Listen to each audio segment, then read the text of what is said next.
Everybody, it's the main stage here. My name's Infernos, joined here by my great friend Mick, aka Dallas. You'll probably hear us call each other by our names throughout Yep, this. probably. Current UNA student. Not me. Can't say the same. All right, but we do have UNA in the lobby. It's UNA Purple's Valorant squad facing off against JSU's Valorant squad, and we'll have to see who comes out the victor. Yeah, I mean, most definitely. And even then, obviously, we could sit there. You graduated, so you're saying you're not a student, which is technically correct, but you have been here before. We already know the teams, we already know the lineups. I know it's JSU and UNA, so we know a couple of these players. We probably know a lot of these people at least, or seen them in person before. But I mean, we gotta sit there and talk about what they can do on the field, and it all starts right there on the agent select, which we already have ourselves throwing down so far. All these teams and players are ready to go, and I'm ready to cast as well because one thing we can mention before going into the map picks, which is gonna be buying here for the first map is the huge change in controllers. I have to go ahead and throw that out there. I have to talk about it. It is such a huge point to mention, knowing that Astra chopped. Lily put the woman on the executioner and completely removed her from the meta. As now Omen is looking outstanding. Brimstone, don't even get me started on him. And then Viper is just equally as chalked as well. Well, we're gonna have to start to learn some new agent ability names, don't we, Dallas?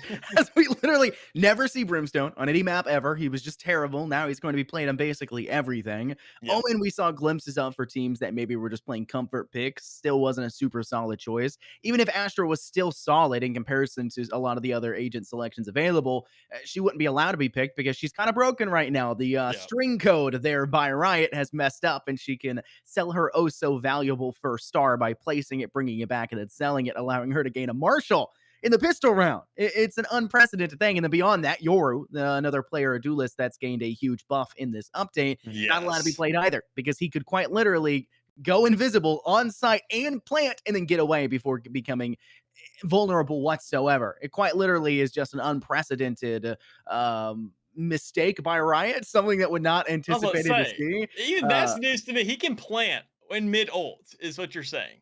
Yes, yes, it's insanity. It's absolutely crazy what they've managed to allow through on accident. But I think we're about ready to jump on into the game. We can also talk about the agents that we're going to be seeing Of as course. well. Dallas, why don't we talk about it? I mean, over for the side already for UNA, we're going to see them going for a little bit more of that kind of calm and collected, just full across the board disposure. When it comes around to the kinds of agents they got, they're not going for a chamber, so we can at least be thankful about that. A legitimate Sentinel on the field out of that KJ. We have the KO to be out as well. So, I mean, a lot of variety and just diversity here for the likes of UNA thus far. And I think that honestly puts them in a really good spot. You have Vocula on the KJ. You have you have a Cypher being brought out from the side of JSU as well. So a lot here to go ahead and bring out. But with JSU starting the defending side, we have to see a lot out of Cypher, which we can already get a little bit of a glimpse from all that utility coming out. But I want to see the aggression. I want to see the Omen to go ahead and come to life a little bit at SPH. I want to see No Money go ahead, have that KO absolutely just flash everyone here in the proximity and make sure they can't really get themselves too much on the side. But we can already see a B hit coming out. Everybody rushing in through long. Notice the tempo we're seeing is at pace. They're trying to work through the beat long, and it's a little bit too quick in my opinion, but they're trying to do their best here in the pistol round. Shots ringing out in the distance. Nobody's come up on top yet until Dan Toaster can have something to say about it. First frag gained, and now a struggling side. As you see, UNA are kind of on the butt end of a bad situation, still trying to struggle to get out of the octagon. Taking a headshot on the way out. Guppy barely surviving 13 HP, but a quick rotate. Employee now towards Ace Type. Look at the Brim now, trying to work their way up, and it works out successfully. Cornflake Killer killing off another one, and 3 players left standing. Right there, Guppy getting the rear end of that, saying, don't let the door hit you on the way out, instead of absolutely just slams on your toe. But it doesn't matter, all of the exchanges coming through. The side of JSU already having themselves a 4v1 thus far. The spike is going to be down, and we are going to see Vocula still alive and well with all the setup. But with Cornflake on the flank and able to go ahead and find that pick as well, that's going to be a free defuse, a couple guns to pick up as well, but you're not really too concerned about it. Knowing the second round for the JSU is going to go ahead and pick up these guns, find themselves a force, going to have a great hole when it comes down to the secondary defense. And even then, off the get-go, having an outstanding start, just holding down B. I mean, think about that. All 5 players up against the likes of 2 or 3 who's just on a rotation, and you still can't really go ahead and put all that pressure down. So, I mean, for JSU to have a start like that and really show what they're capable of, I want to see a little bit more of it. But even better, I want to see UNA step up in third. I think one of the more important aspects here in that first round is the fact we did get to see a spike go down, which does give a little bit of cash to the pocket of UNA, but they're still going to be struggling as talking about the swiftness that's been guaranteed with the update that came through. We've been talking about how it Riot's trying to employ a press W strategy, Yep. and while we saw the beginnings of that in that pistol round by UNA as they got a bit aggressive on their attempted entry in through B, it wasn't enough, and they kind of got cut off on that cushion created by the JSU side, and they fell victim to it instead. And we're seeing that kind of now, only one person really taking that aggression to the next level, and it just happens to be Guppy. They'll find one, trade it back though. Sophia's off the board. They do have control over towards the A side. Player in heaven, player holding out towards Metal Halls. And then you also have Cornflake Killer on the prowl from behind. That's 2 to their name. Citanini and No Money here off the clock. Draxon ready to rush onto the site, but Dan Toaster's the first. Cornflake comboing into the assist, but Panda Boat finds the last with the Marshall. And they only lost one person in the entire round. A solid JSU round. Yeah, a solid start here. And even then, I was expecting that Marshall to get a little bit more kills there. When you know that on that secondary round, when you don't have yourself the first to win, and you get that Marshall, players don't typically buy armor. So every single one of those shots, whether it's a headshot or a body shot, you're going to find yourself a guaranteed kill. And it's always extremely satisfying to watch a player just find themselves so many shots, so many just strained against each other kills, knowing that it's really just because of the way the buys are going out. So even then, if we got to talk about the buys this time around, Rogue still going ahead, even dying in that last round, saying, I'm going to go ahead and buy once again, become relevant with my team. Run an not an operator, but a Marshall, excuse me.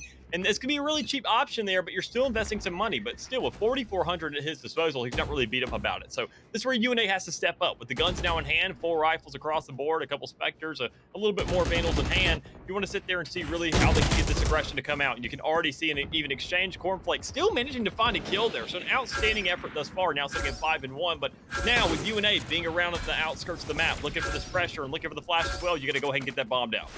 It's just a time. It's a battle of time. Battle of attrition as the later stage in the round go forward. You still see that Cypher for the JSU side is still lagging behind. Thraxon's just trying to cover that B if the rotate does go through. And once again, seeing UNA fall victim to being trapped over towards A short. They're trying their best. C1080 will start to open things up. They find Panda Boat. Quick headshot kill.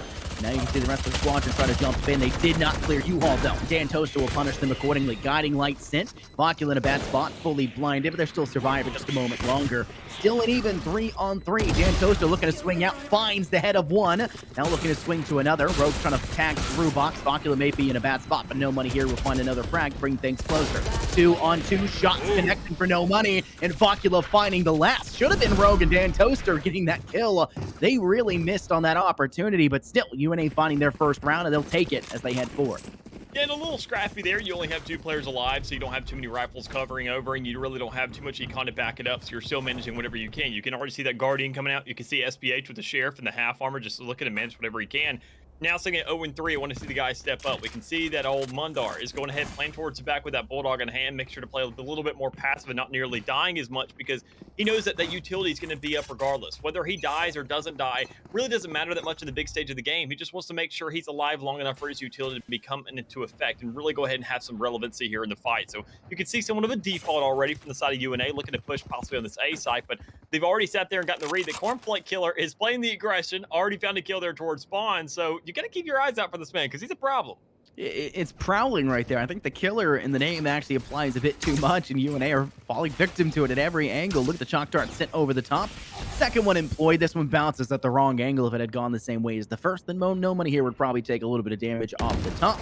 Not enough to do enough damage to kill, but maybe enough to save them because Panda Boat falls victim to the same player I'm just talking about, evening things out just a little bit, but it's still a player disadvantage for UNA. And it looks like they'll decide to at least employ a rotate through Spices, maybe work their way towards B, where only one player is defending it, and only one player's ever been defending it for JSU. That's Thrax and Mundar hoping to use that Cypher utility to their advantage. You and I both love Cypher. We don't see Cypher enough, and I think Cypher is one of the single best agents on this map for the defense. Not a killjoy. Astra especially now doesn't feel it. It's just the utility with the Cypher cages, the utility with the tripwires does so much, and we're seeing that right there. No Money here in C2 each being felled, and it just leaves Vocula left standing in a 1-on-3. Sorry, 1-on-4. Yeah, and things just aren't looking all that well with how many players are still alive. And Mundar over there on the edge towards that elbow. Oh, to find those kills. Go ahead and stall out that spike plant. That's all you really have to do. Wait for the exchange for your teammate. Grab that first kill. Make sure the plant doesn't go down. And give these attackers even less time to find that post-plant setup once they do get that spike down. Which you expect them to do, but even then, isn't managed in that round alone. So you can already see, I mean, JSU have themselves a great little start. Already sitting up 3-1 with one ultimate in hand. And who's going to be? Obviously the guy who's been fragging out the entirety of this game thus far. Dan Toaster having one as well, but already not really looking to make that investment. Hasn't made it earlier. So looking at everything thus far, no money now with an ultimate, Vocula with one as well. I want to see possibly this KO come through for something, but with Guppy already getting picked off by Rogue, you have even less resources at your hand. God, that was the hyper-aggressive position for Rogue to employ. It works out, but eventually you'll think UNA will adapt to it. Orbital strike over the top. That's through A short, trying to keep UNA at bay, but it doesn't really do that much, but deny their rotate back. And the rest of the site, being Rogue and Cornflake Killer, will collect for a couple more. Now the shots through showers, and Cornflake will find their third. That's a buddy ace, if I actually recollect that correctly, between the player of Rogue and the player of Cornflake Killer, as they thrashed their way through that round, and UNA were none the wiser about how to approach it. Yeah, I mean, you already see, JSU having themselves a pretty good start and forcing out UNA to even use this timeout in such an early stage of the game. Round 5, they're not even a quarter way through the game just yet. You can already see them looking to make this investment. So, I mean, as things are looking this far, UNA, I think they're just feeling a little lackluster. They've only found themselves one successful round, and that was the third, where they had their rifles in hand. They knew they had the gun advantage because the other side was using marshals and specters. I think they just got to go ahead and get more of a read on the map. They're not really using too much intel. They had themselves a Sova. I just haven't seen a lot of recon darts and drones to come through in those big influential areas. Push it out onto A main. Problem is there, you see Cornflake Killer every single time pushing up through showers. Why not make that investment over there? Give your teammates some free space to follow up on that. Then go ahead and use a recon dart towards main to give all that intel to the side of UNA. So I think it's just some adjustments here and there, and they really haven't hit B enough for me to get a read. It's been more of a backup plan. Let's hit TP, hit the site.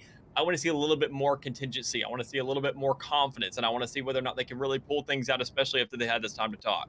And talking about being on the attack first, UNA really didn't set themselves up accordingly. They don't have a double duelist set up, and typically when you're talking about a double duelist on the map, Chamber is your second duelist in a lot of ways, but we don't see that. Instead, we're seeing a lot of information gatherers. You have a KJ, you have a Soba, and you have a KO.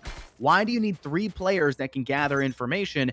Probably sub out the KJ to go for something a bit more aggressive, like we're seeing a lot. Having Brimstone is extremely strong at being on the approach, being extremely strong on taking the fight to the face of the competition. That would have been a better choice, not just because he's strong in the meta right now, but because you really do need that extra bit of assistance when it comes to being aggressive, and we're seeing them struggle with that very early on. And on top of that, they're not able to make it past these chokeholds without taking 1 to 2 lives in the process, and we see that already. Citanini and Guppy off the board. No money here will thankfully find a refrag back, but it can't just be him. He now has more kills alone than the rest of the squad for UNA.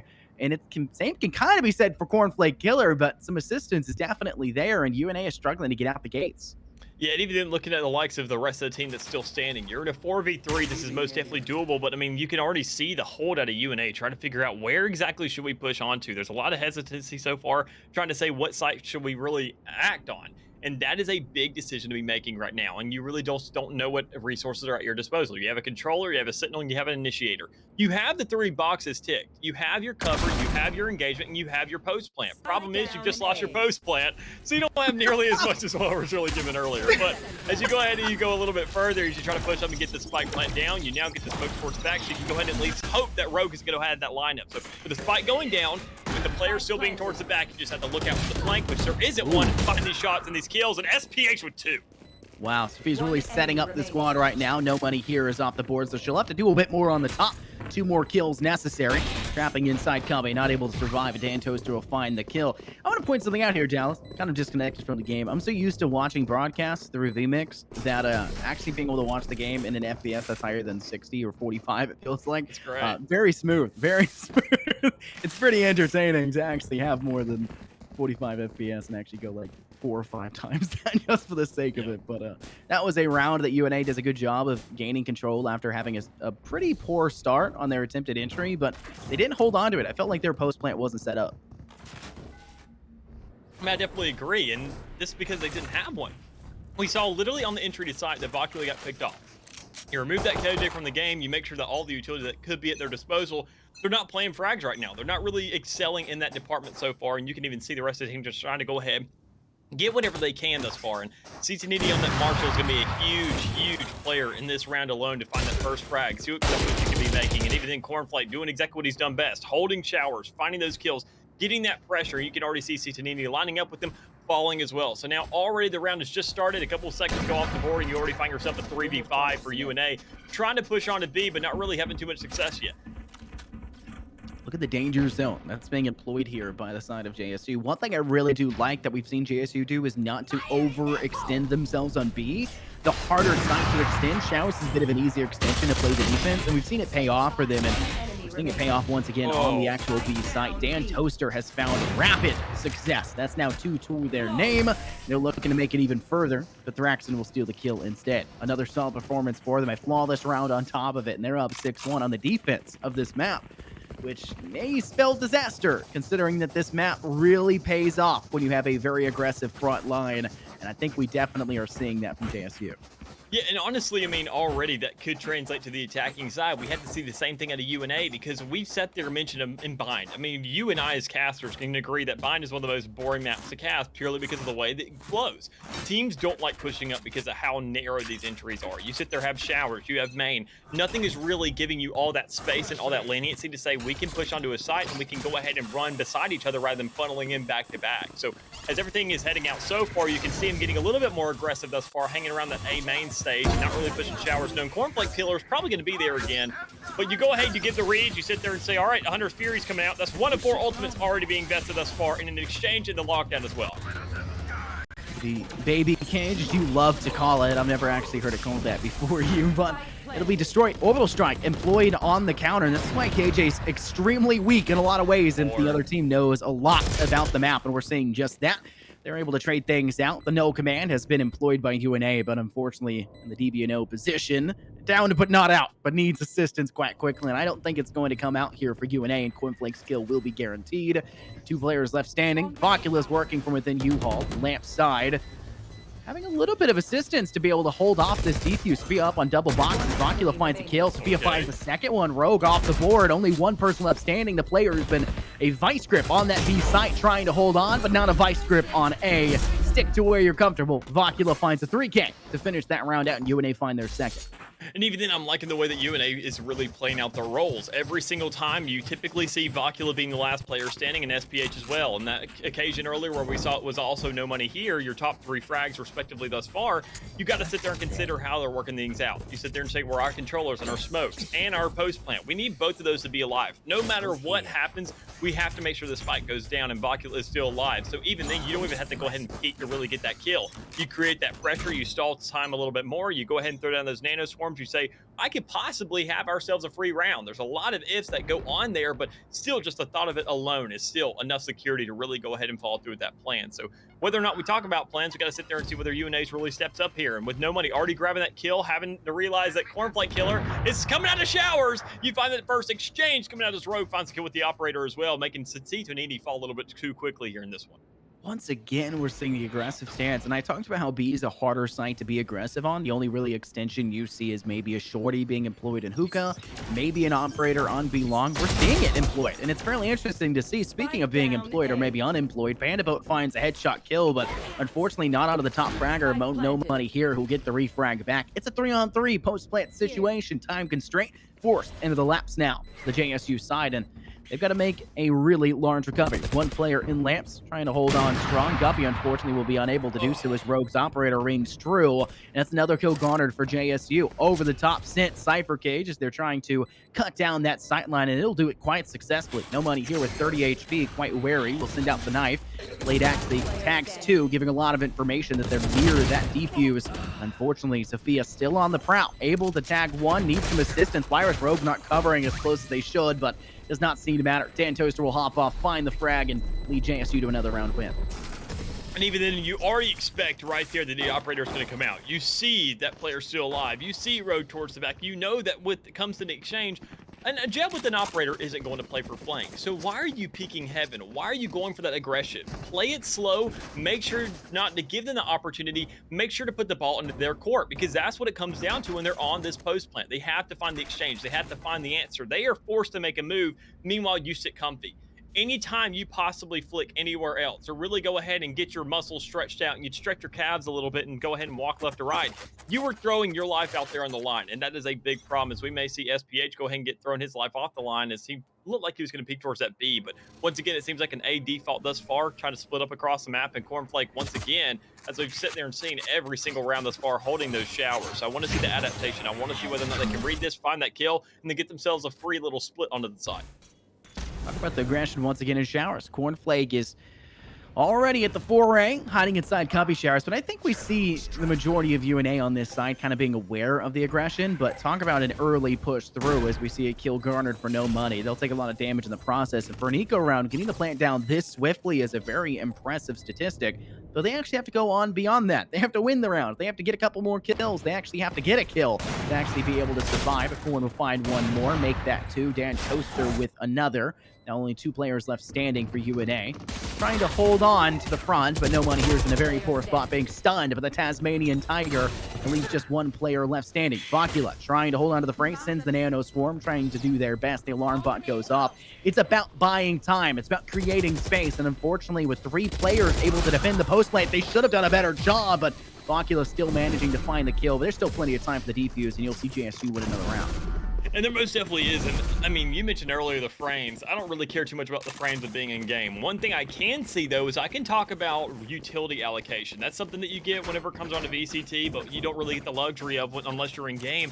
Is seeing how much utility is being used once getting onto the site. And I can tell you that just from the UNH's approach alone in that last round, we saw that No Money here used every single piece of utility. Same thing on your raids as well, as it should be. But if you're using everything on both sides and you still have to go ahead and push afterwards, that W key needs to be pressed while you're popping that utility. It can't be pressed afterwards. It can't be pressed prior either. It needs to line up. It has to have some kind of execution along with it. We just haven't seen that yet. So as they go ahead, see another approach to come through, another chance for UNA to get themselves on the site. B is going to be the optimal approach this time around. I want to see whether or not they can really make the most of this old recon drop to come out, or even then this owl drone. Already getting some intel, figuring out what the players will be hushing in the back, and really just making this approach thus far. You can already see the baby cage, as I mentioned earlier, also coming out. So going ahead, creating that pressure, making sure to really lock things up. But even then, Guppy locking up as well. Finding that first kill already, making it a 5v4. Everybody's going to be sitting on site. Toaster's going to find a kill as well towards the back. But now, with everybody hugging that CT, hugging that tunnel,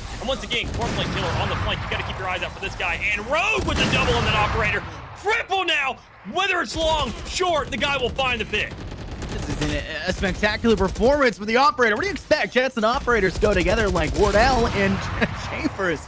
It's a ridiculous statistic, but we're seeing it again. Cornflake Killer finds the last kill, and you talked about properly utilizing all the utility, and it's also about using your utility in tandem with your team's utility to counteract what's at the site, what's the defense is bringing to the table. Notice what we saw right there. We saw the lockdown be employed. UNA readily aware and knowing that the last time the lockdown got brought forward, it was cleaned up quite basically instantaneously by the orbital strike being employed by Cornflake, and they were expecting that once again. So what their strategy there was, okay, if we bring out the null command at the exact same time, it will not allow for them to use any of their abilities, which means there's no chance for the orbital strike to go down.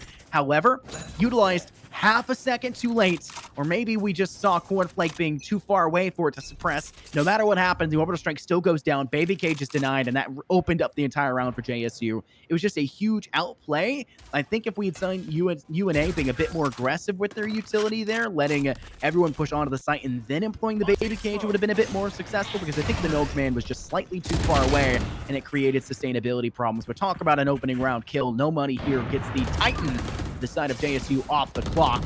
They Corn off the board. Rogue finds one more. They still need to remove Rogue, as they're also a threat quite heavily, and we're seeing that right now. Another kill garnered, maybe a third here, but no. Dan Toaster finds C-Tanini instead, and it's just Sophia trapped in showers. And every single time, it all just comes down to whether or not we see the plays out of UNA, whether or not we can see the exchanges, because JSU is set up. They're on this defense. They're expecting what's coming. They know every single time some players are going to hit showers, they're going to try and get rid of Cornflake Killer, but the guy at least manages 1 to 2 kills every single round. That's a big problem. You have to create that halt. You have to triple swing to him right off to the get-go. So, I mean, a great job from her, making sure to really just set the tone, set the pace here for the rest of the team to really make an exchange, make an answer. But, I mean, as it's sitting thus far, the job is done.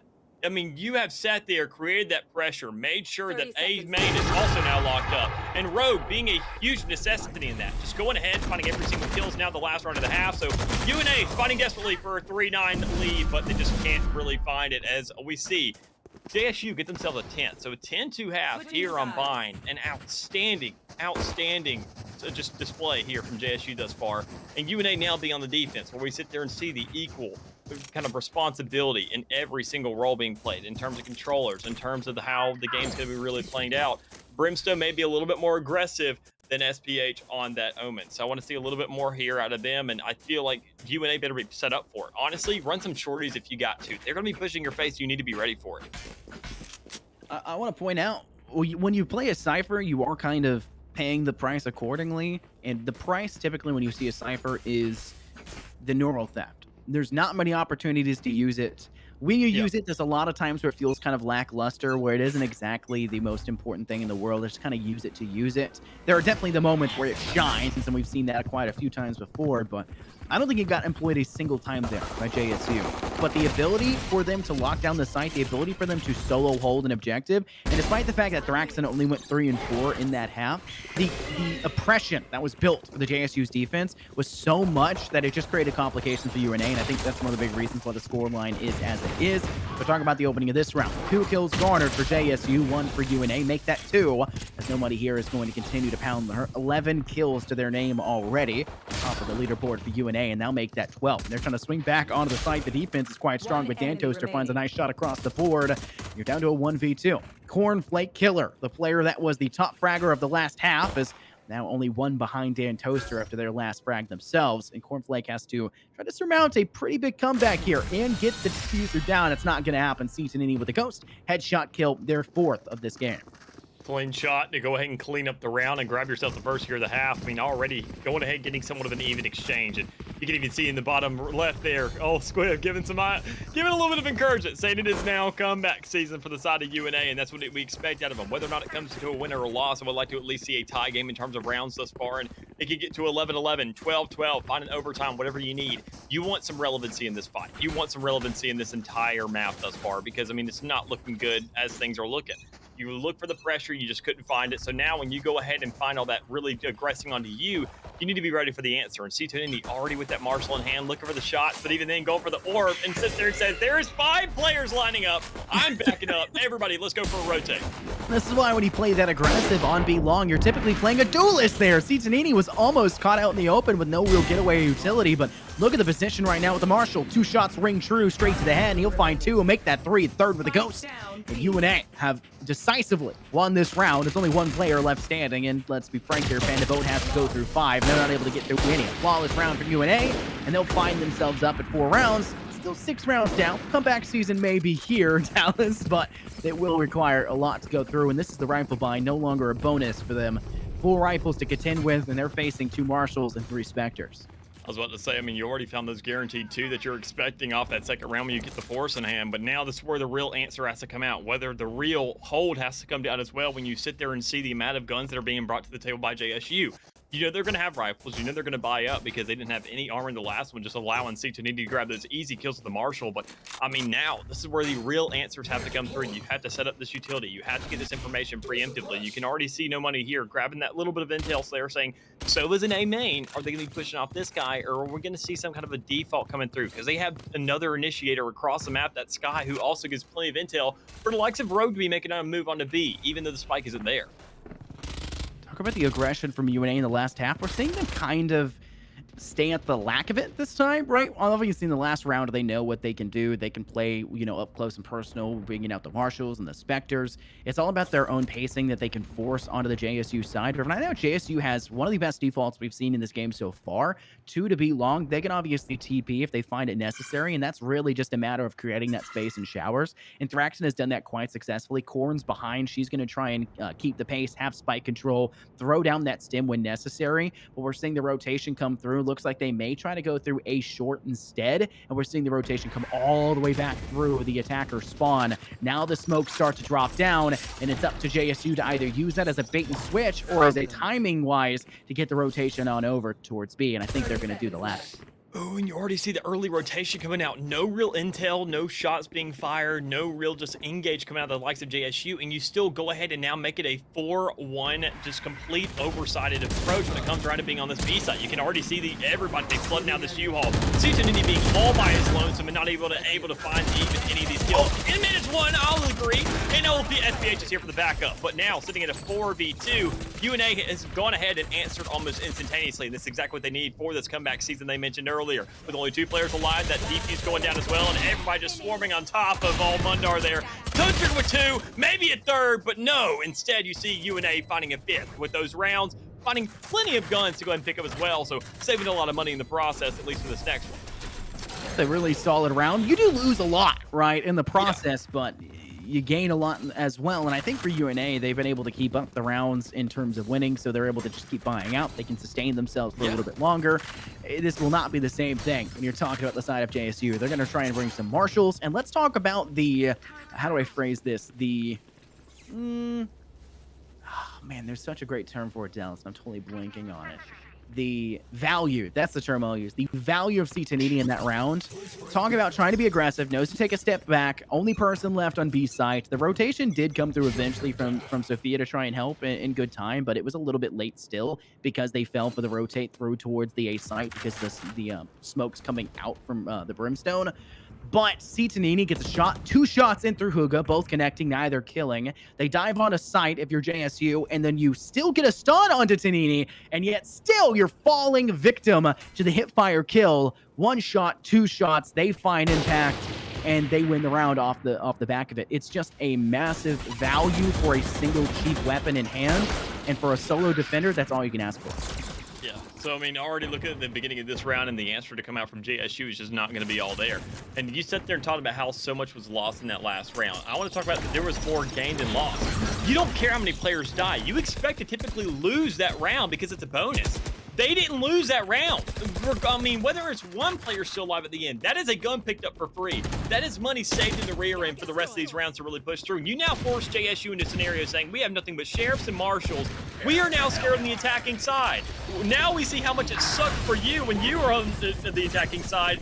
Now you put us in the same scenario. You see now the combat stand coming down from the brimstone. I'm not sure how much it's going to do with the machine gun. Even then, it's going to speed the rest of the team up to be ready for this approach on the B. And Citanini already with the Hunter's Fury, looking for some hits, can only find 1 tag on top of it, but still lots of damage done with these rifles to go ahead and back it up.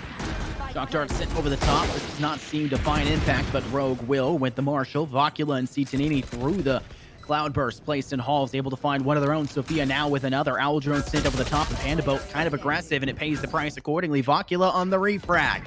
Will find yourselves in a 1-on-3 with Cornflake only having a sheriff. Can find 1 head, look for a second, but Vocula stands up from that spike and gets the kill instead. Look at the nice, never seen that one, the mech right there. Comes in afterwards. $100, that's why. What is it? It's $100. All right, UNA, all right. All right, I see how it is. Save money on tuition, spend it on Valorant. Is that what you do too, Dallas? Is that why you're... I spend casting money, so it's you know, it's all good. We then scholarships. I never got scholarships. So. I didn't have the leeway. I didn't have the space to drop the $200 on Val for 2 skins. Just make great kids, and you can buy Valorant skins. Lesson learned. That's the way we're going to get high schoolers, not only into esports, but also to actually start studying to get ready for college classes. No longer should we say, hey, college is a lot more difficult. If you just prep yourself accordingly, you'll be fine. No, you'll get skins. Skins equal wins, all right? Of course. Stay prepped. Well, if we're talking about prep, we're going to see whether or not UNA is prepped up for this round. Already a lot of utility allocated towards the A site where the KJ is going to be set up. You can already see Tanini with a great kill there towards B long as well. So that's going to slow things down, but it's also going to bring some concerns to the table for the likes of UNA.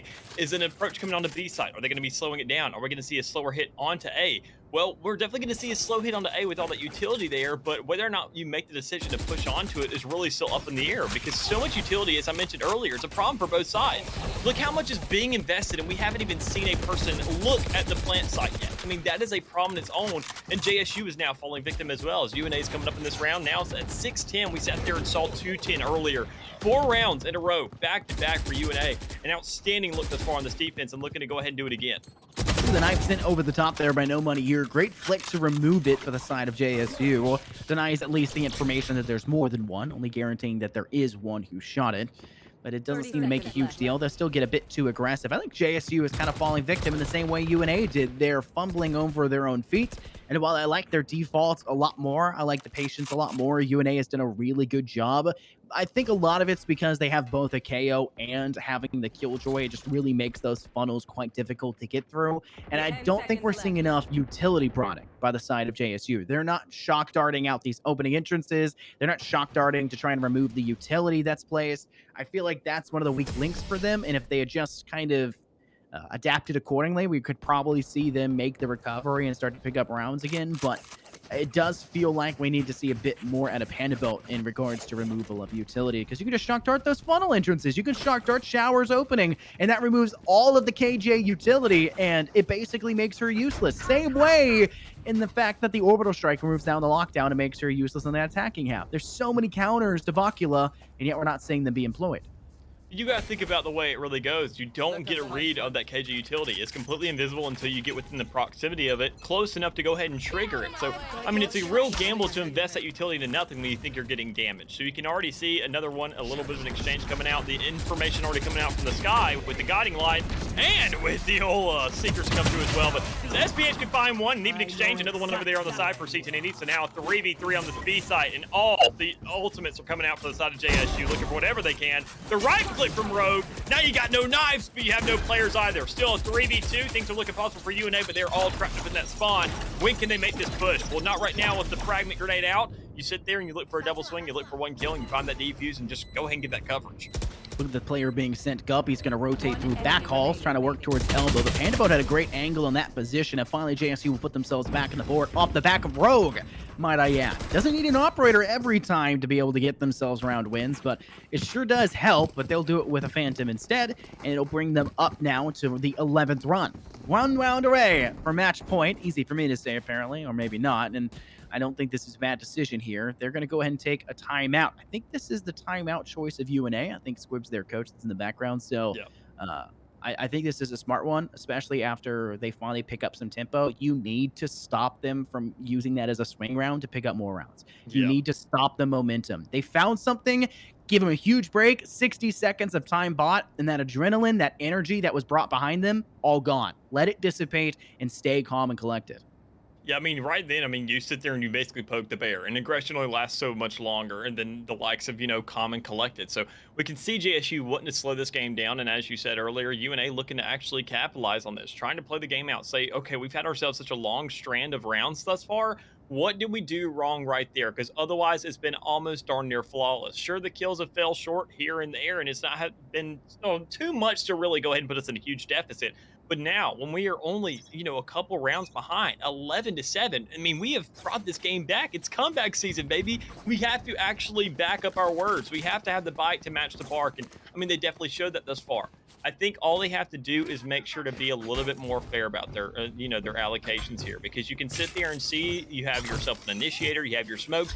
Obviously, Omen's playing a little bit more like Astra now with how far the smokes can reach and how fast they are. But when you're looking for plays, I mean, you've got to sit there and get the reads. And knowing the recon drone's there, and you've got Rogue swinging on it, you know the A's going to be the push.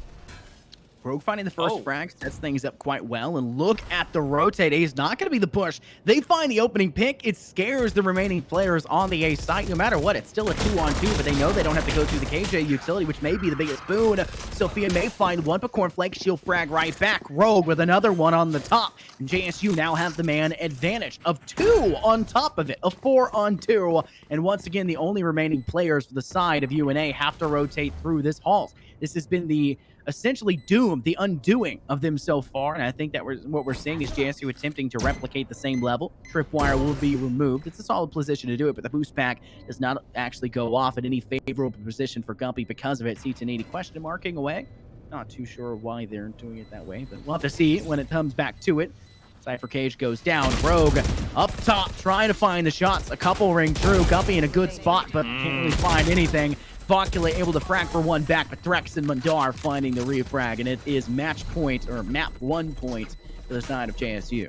Yeah, no concern there from JSU, knowing they had that such a massive numbers advantage. A player can get over aggressive, find some free damage, make sure that the team's there to back it up with that spike going ahead and ticking down so slowly to those last couple seconds that you're not really concerned about it at that stage. You're just looking for possibly kills or looking for an approach. So I think honestly, UNA being a little bit slow on that W key to go ahead and get themselves onto that site. But when you're in a 2v4, you really can't blame them. So with everything they have stacked up thus far, I think honestly that SPH could sit there and wait for that omen, wait for that TP, utilize it whenever that spike plant could be going down to get some kind of a read, go ahead and accumulate an answer. But already a great start, suppressing that old drone to come through. But you find a kill in exchange. Facula and No Money here, both falling so quickly that A side is now free besides the likes of Guppy.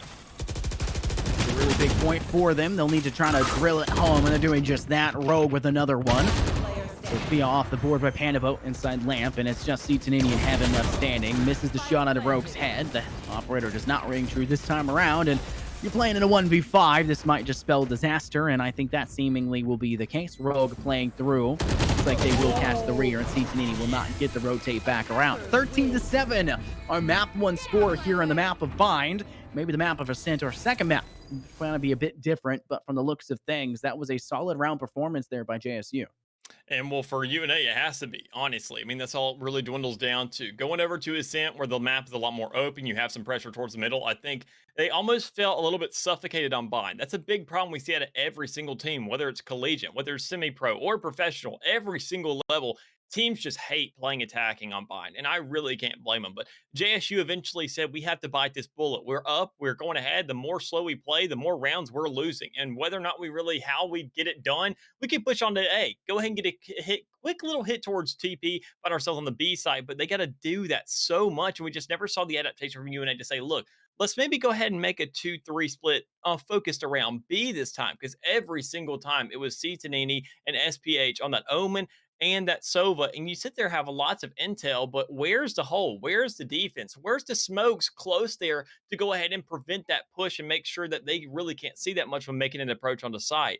Those kinds of adjustments not being there are huge problems. And I think it's since a little bit more forgiving. I think that's probably why they chose it. Yeah, let's keep in mind as well, when you're talking about the map of Ascent, the agent selection will probably favor what UNA was already bringing to the table previously. Exactly. Comfort Pick KO is just way too strong on that map, and I think that's going Agreed. to continue to be that way. But let's also keep in mind with the changes to Omen, Omen could be one of the single best players in Ascent we've seen, because Omen could still be played in Ascent somewhat well before Yep. the actual buff came through.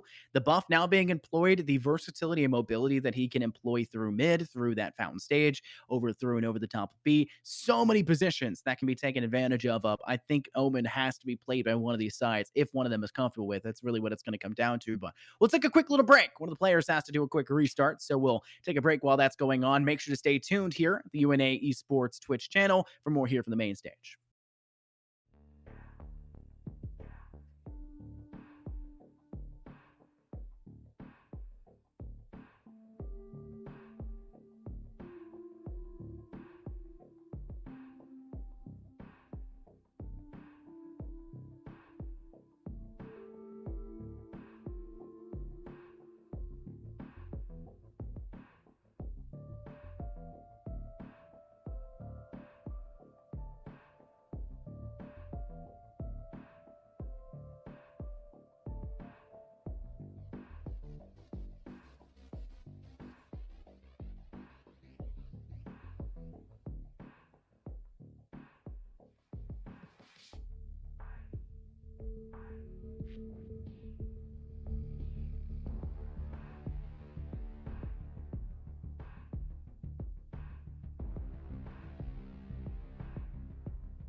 Welcome back, everybody, here to the main stage. My name's Infernose, joined here by Dallas, aka Mick, aka the man with a plan, and we've got Ah, ourselves map 2 pretty much ready to go. What map are we heading to here, Dallas? we're heading over to Ascent, the what I like to refer to as the Mona Lisa of the likes of Valorant, because every single team just loves it so much, and it's just very, very nice. It's very appealing to look at. It's very appealing to watch, and just see how teams really adapt around the map, knowing how open it is towards the middle. You have so many opportunities to go into every single site, but not too much like Fracture. So, I mean, just so much to really whip out. And even then, for UNA to go ahead and bounce back into the series, they're going to need this one as they now sit down 0-1 to the likes of JSU already in the series. As we saw Bind be somewhat of a little bit of a run there as we sat there and saw a possible comeback, but fell a little bit short there towards the end.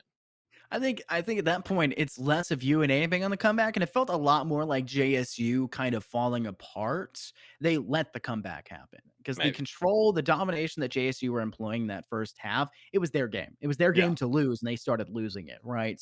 But I think that could definitely change here on map 2. I think this is UNA's map to lose, not just because if they lose this, it's over, as this will be our BO2 done in BO2 Yeah. instead of having to go to the third map here in the BO3. I think this is their map to lose in a lot of ways because the lineups that they brought last time and on map 1 could still very well work here on this map. Maybe we do see them try to employ that. Maybe we see them kind of switch things up. We do need to see Guppy not play the Rays on this map. Probably go over to a Jet to have that extra duelist with speed and tempo. Probably should see Arena on an entry, but overall, it's kind of hard to harp on the agents that they could bring or should bring, but I think we're almost ready to go towards agent Yeah. selection. I think we're loading into the map right now, so we'll go ahead and take a look at that as soon as we can. Dallas, what are you expecting to see? Well, I'm expecting the same kind of lineups here from UNA to some extent. I mean, obviously the Reyna, I've actually heard that a lot of people really aren't preferring her anymore because she Really? feels kind of somewhat weak in the 5v5 scenario. Her only blind, you go ahead and get a cross up, you make sure to find that kill. She's great if you have players and you just know you are that much better of a shot. But looking at these teams, I mean, maybe Cornflake could employ Arena here with the looks of that last map. But I mean, with everybody else, I'm really thinking that honestly, UNA with their setup and Vocula's comfort when it comes down to KJ. I mean, everything about Vocula absolutely just loves KJ. We sat there and saw it on Bime, where you never really see KJ employed, but now in Ascent, I mean, KJ almost feels like a necessity. Every single time you really bring out the agent, you don't only need a site to be working with, but you need somewhat of a safe room as well. You need somewhat of a fallback plan, somewhere that's close enough to get all your utility to be relevant and turned on, but also somewhere that's also, I mean, relatively close enough to have yourself in that fight and give you that intel to say, is somebody planting? Is somebody working off of it?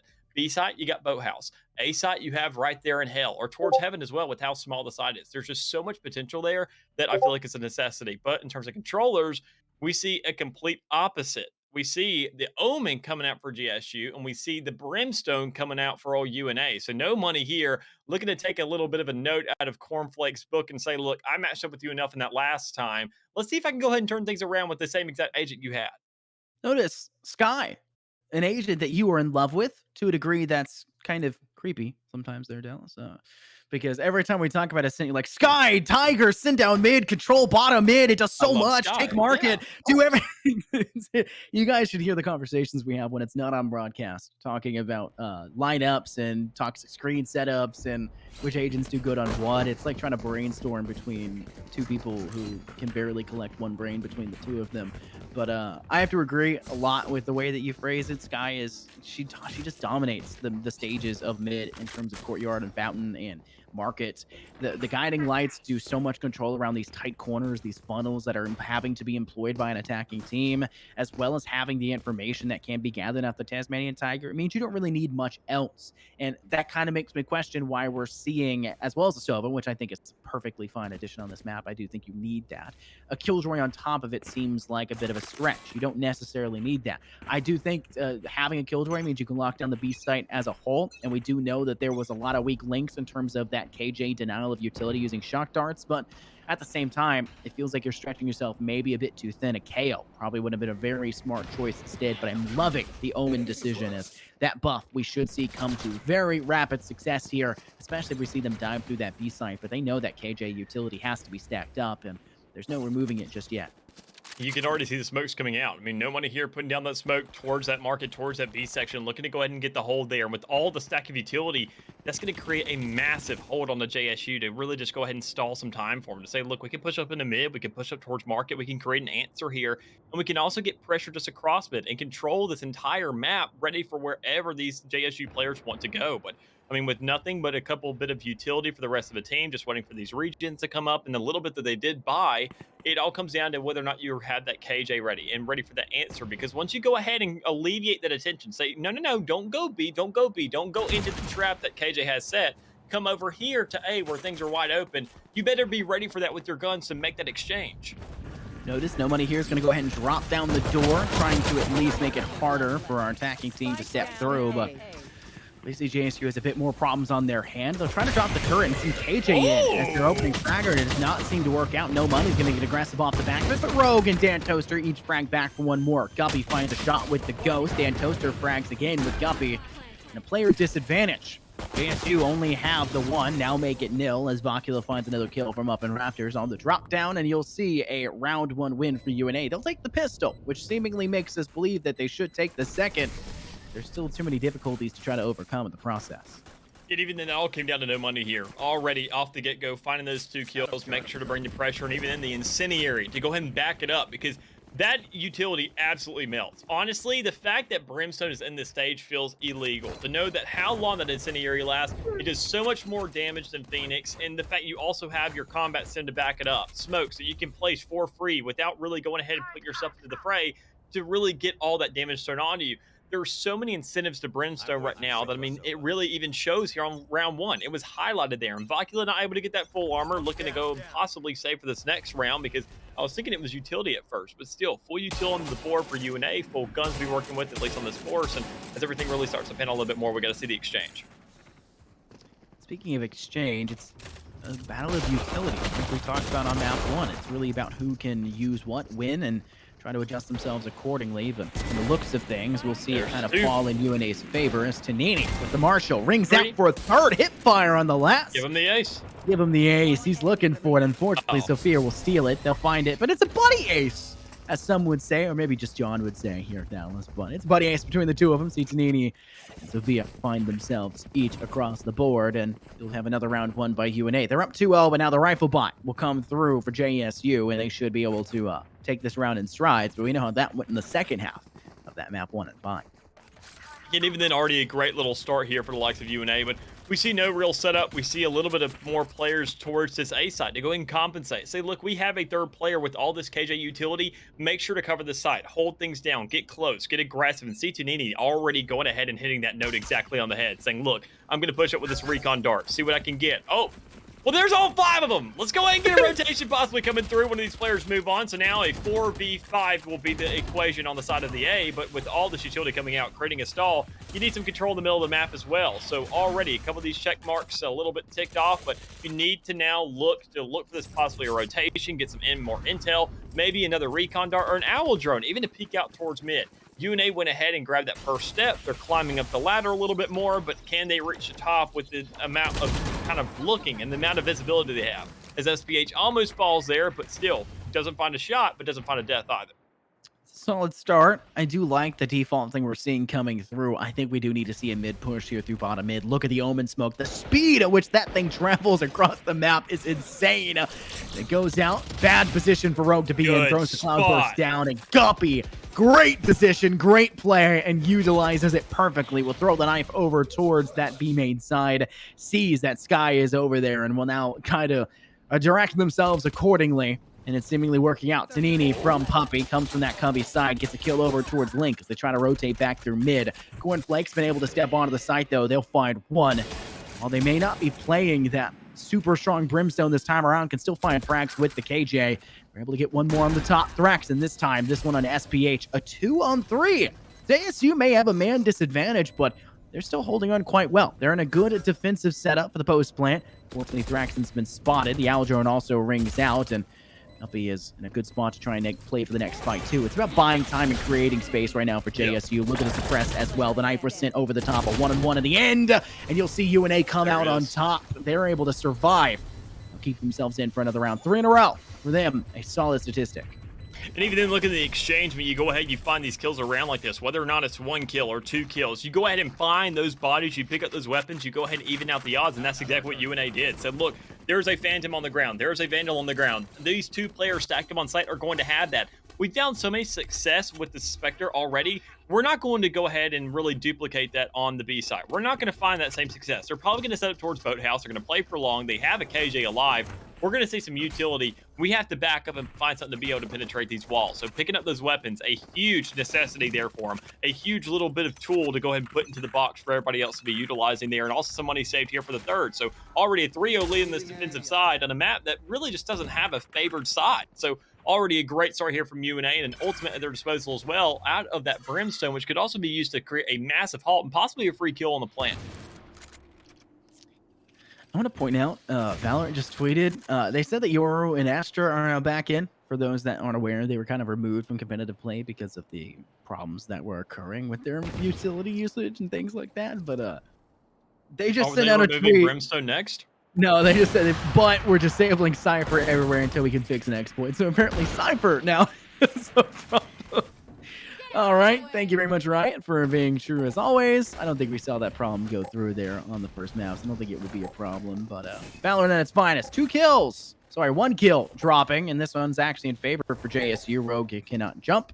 I think maybe the turret was blocking them to a degree, but at this point, just kind of run through. Look at the lockdown. Now going through Baby Cage, and it's seemingly from JSU. They'll find one, but no money here. Gets a nice trade before going down.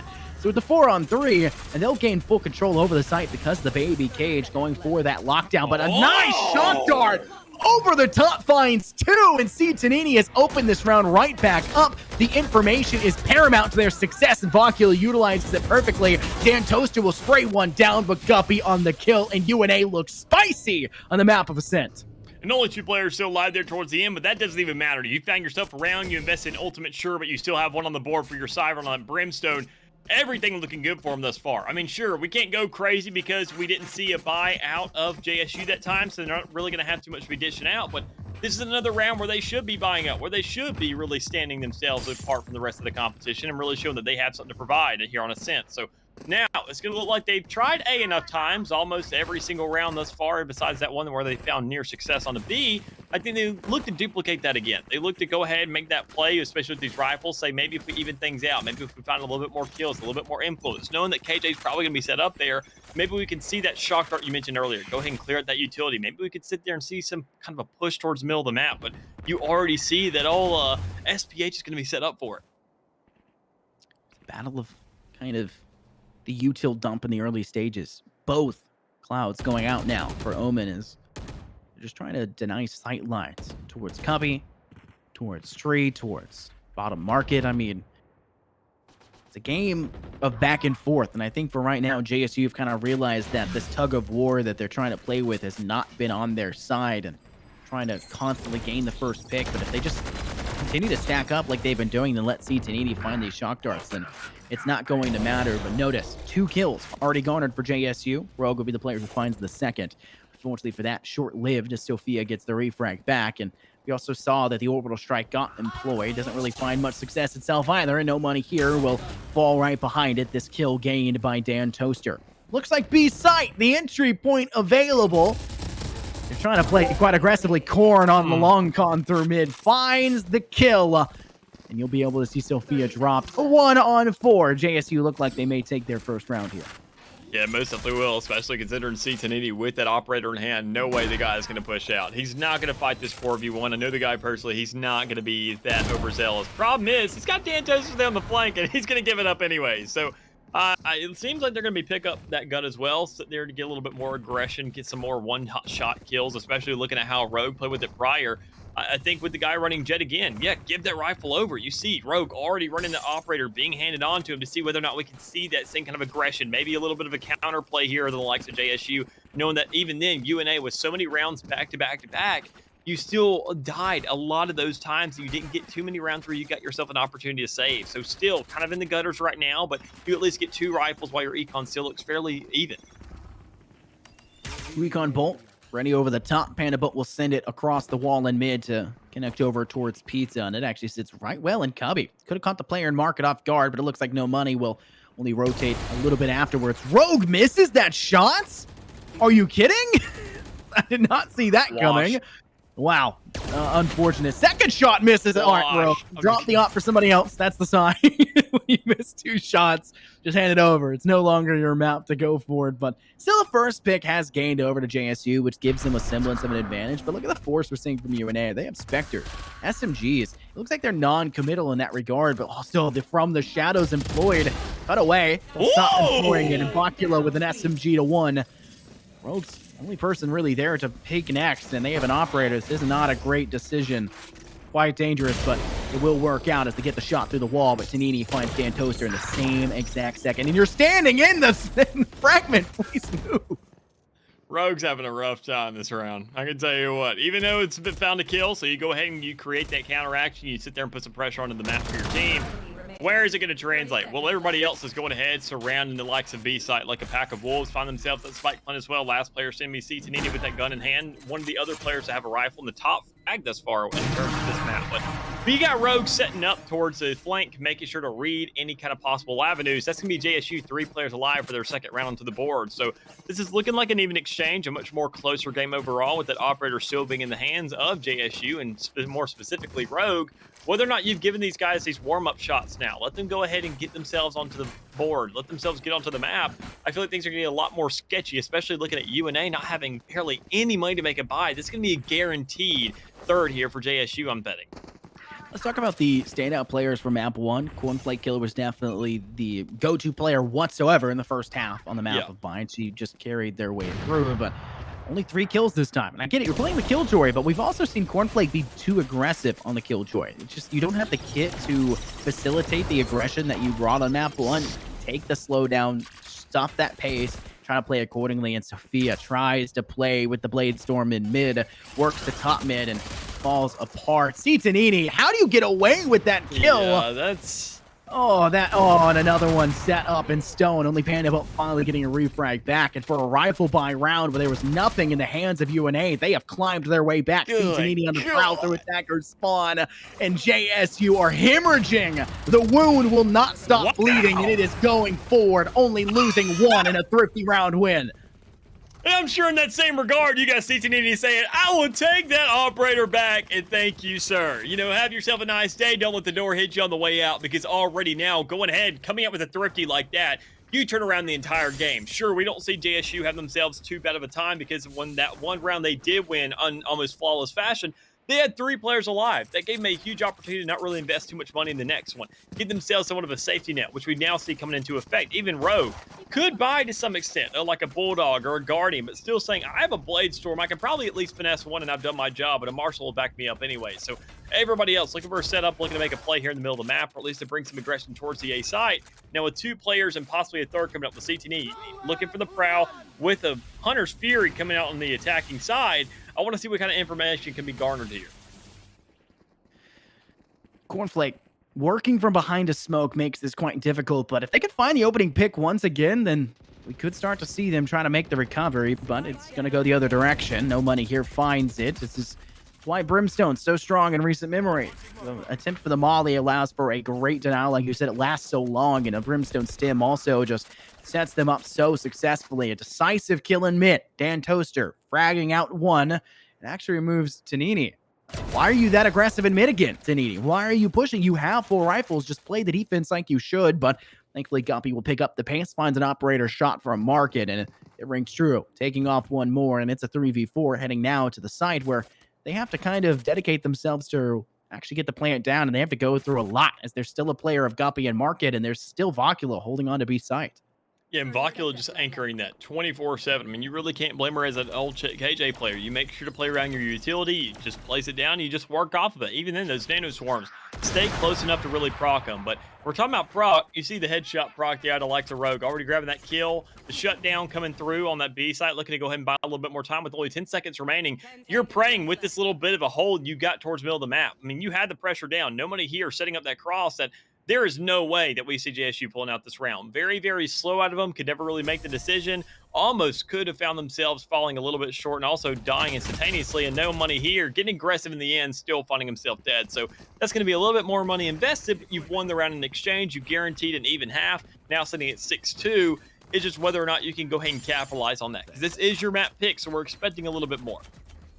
Now, you said that this map isn't really categorically one way or the other on the map of Ascent. It's not a defensive-sided map. It's not an attacker-sided map.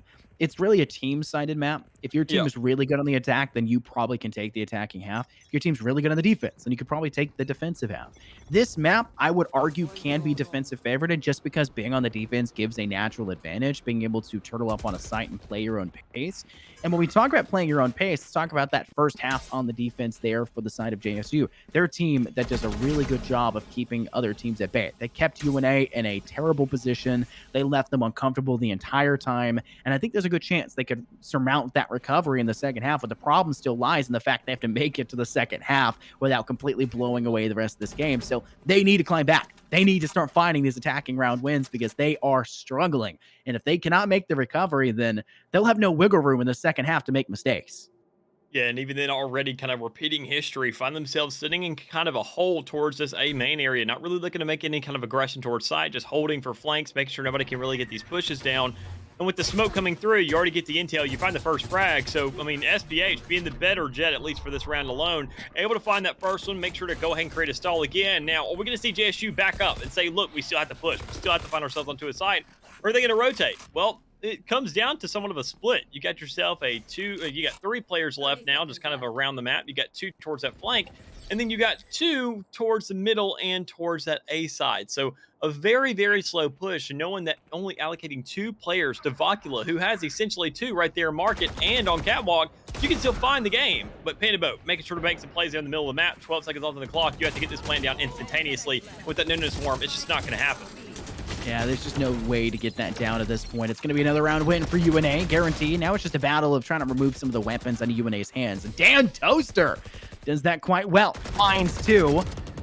They're able to cut down the last there, get rid of Guppy. It could have actually survived it. That would have actually been entertaining. Does that count if they're downed in null command and if they're down, then null command and the round ends in exchanges, you keep everything. It does not. Wow, that is major for them as well. Bleeding 4 out of the 5 rifles then out of the UNA's hands is a solid statistic, but at the same time, like, they've been winning.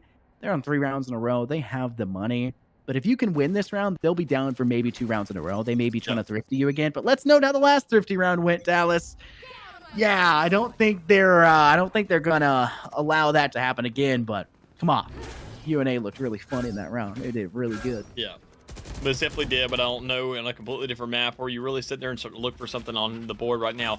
Jet and Rogue already looking for the kills with that Bladestorm, but instead finds himself on a little bit short there with that kill onto Citanini. A 1 tap to the head and 1 player off the board for the side of JSU. Is once again their duelist is out for the count, didn't get aggressive with it, didn't dash onto site, not really alleviating the attention for everybody else to flush through because everybody else wasn't even on A site. It is purely just a split across the map. No money here, barely crossing into that crosshair for a little bit.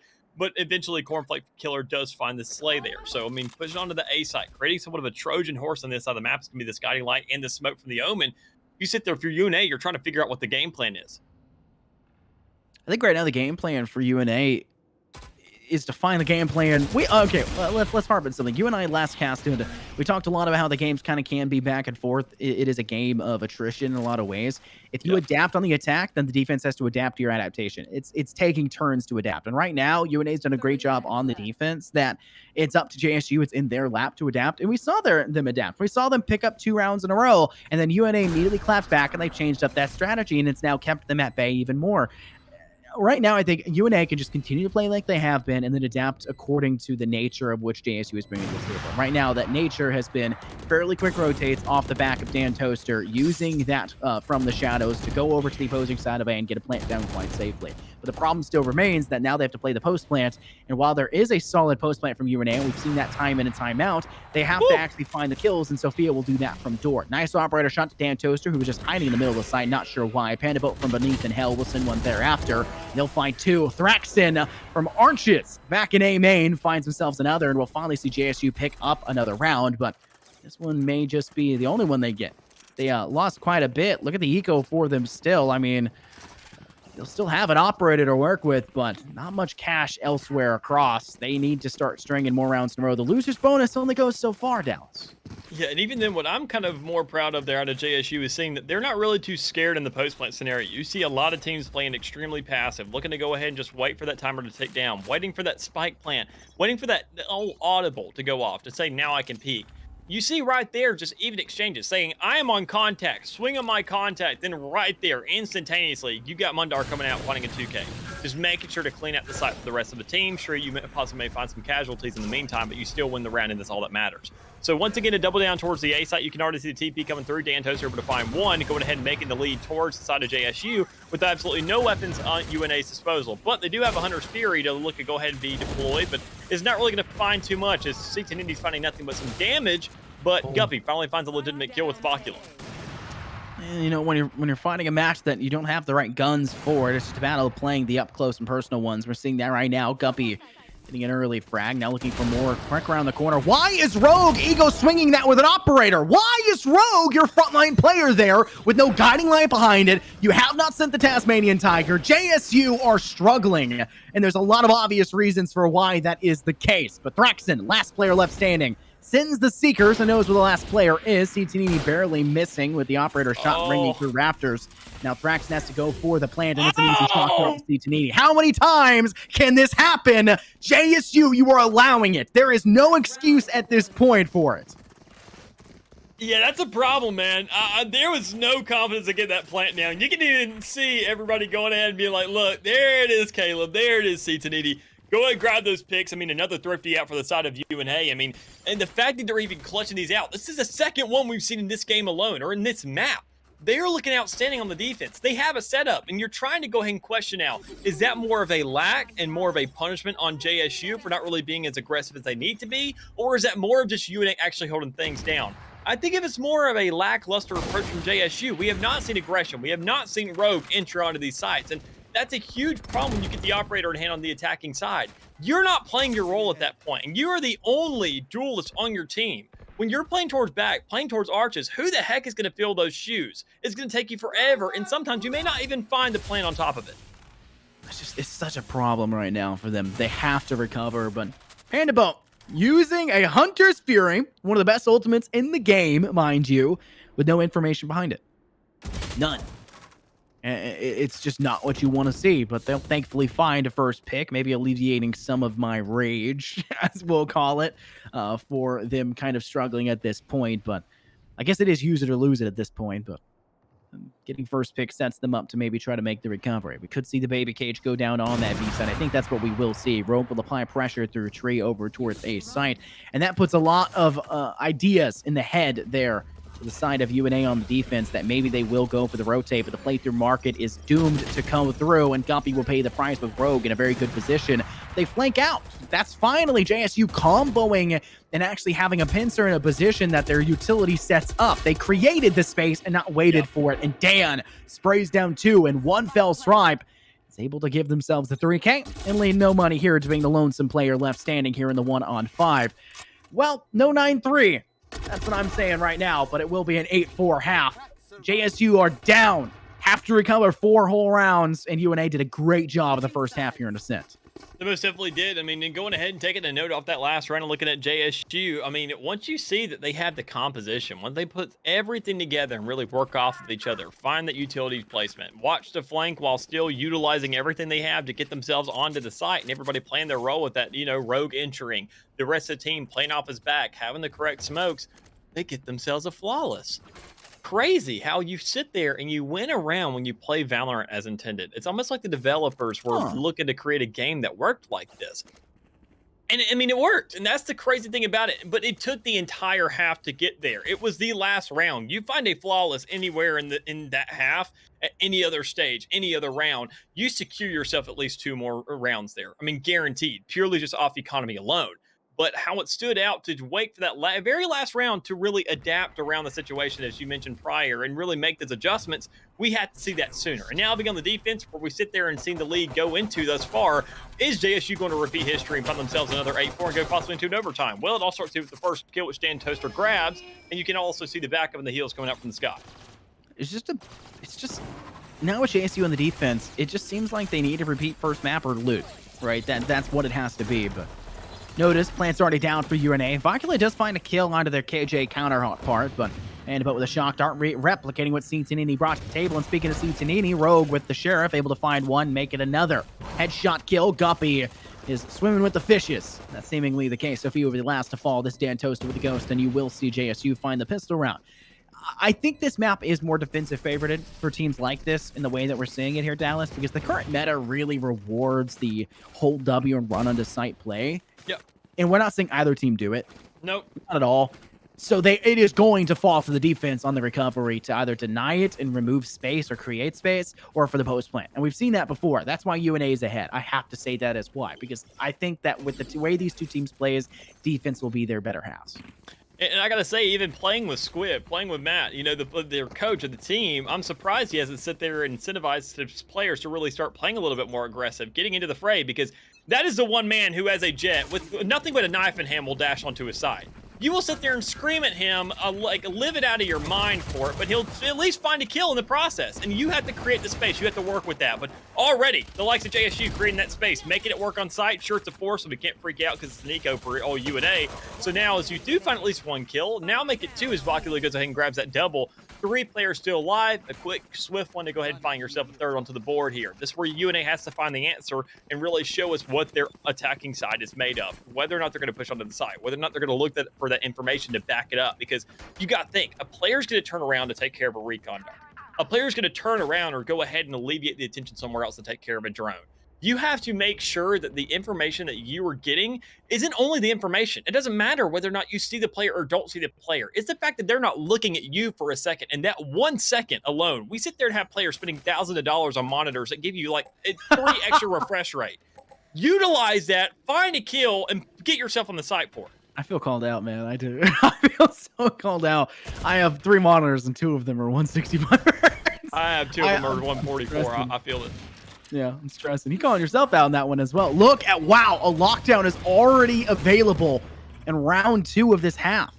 That's a very impressive statistic. That is kind of crazy. Vocula diff, is that what you said? Yeah. She's crazy with it. She loves her KJ.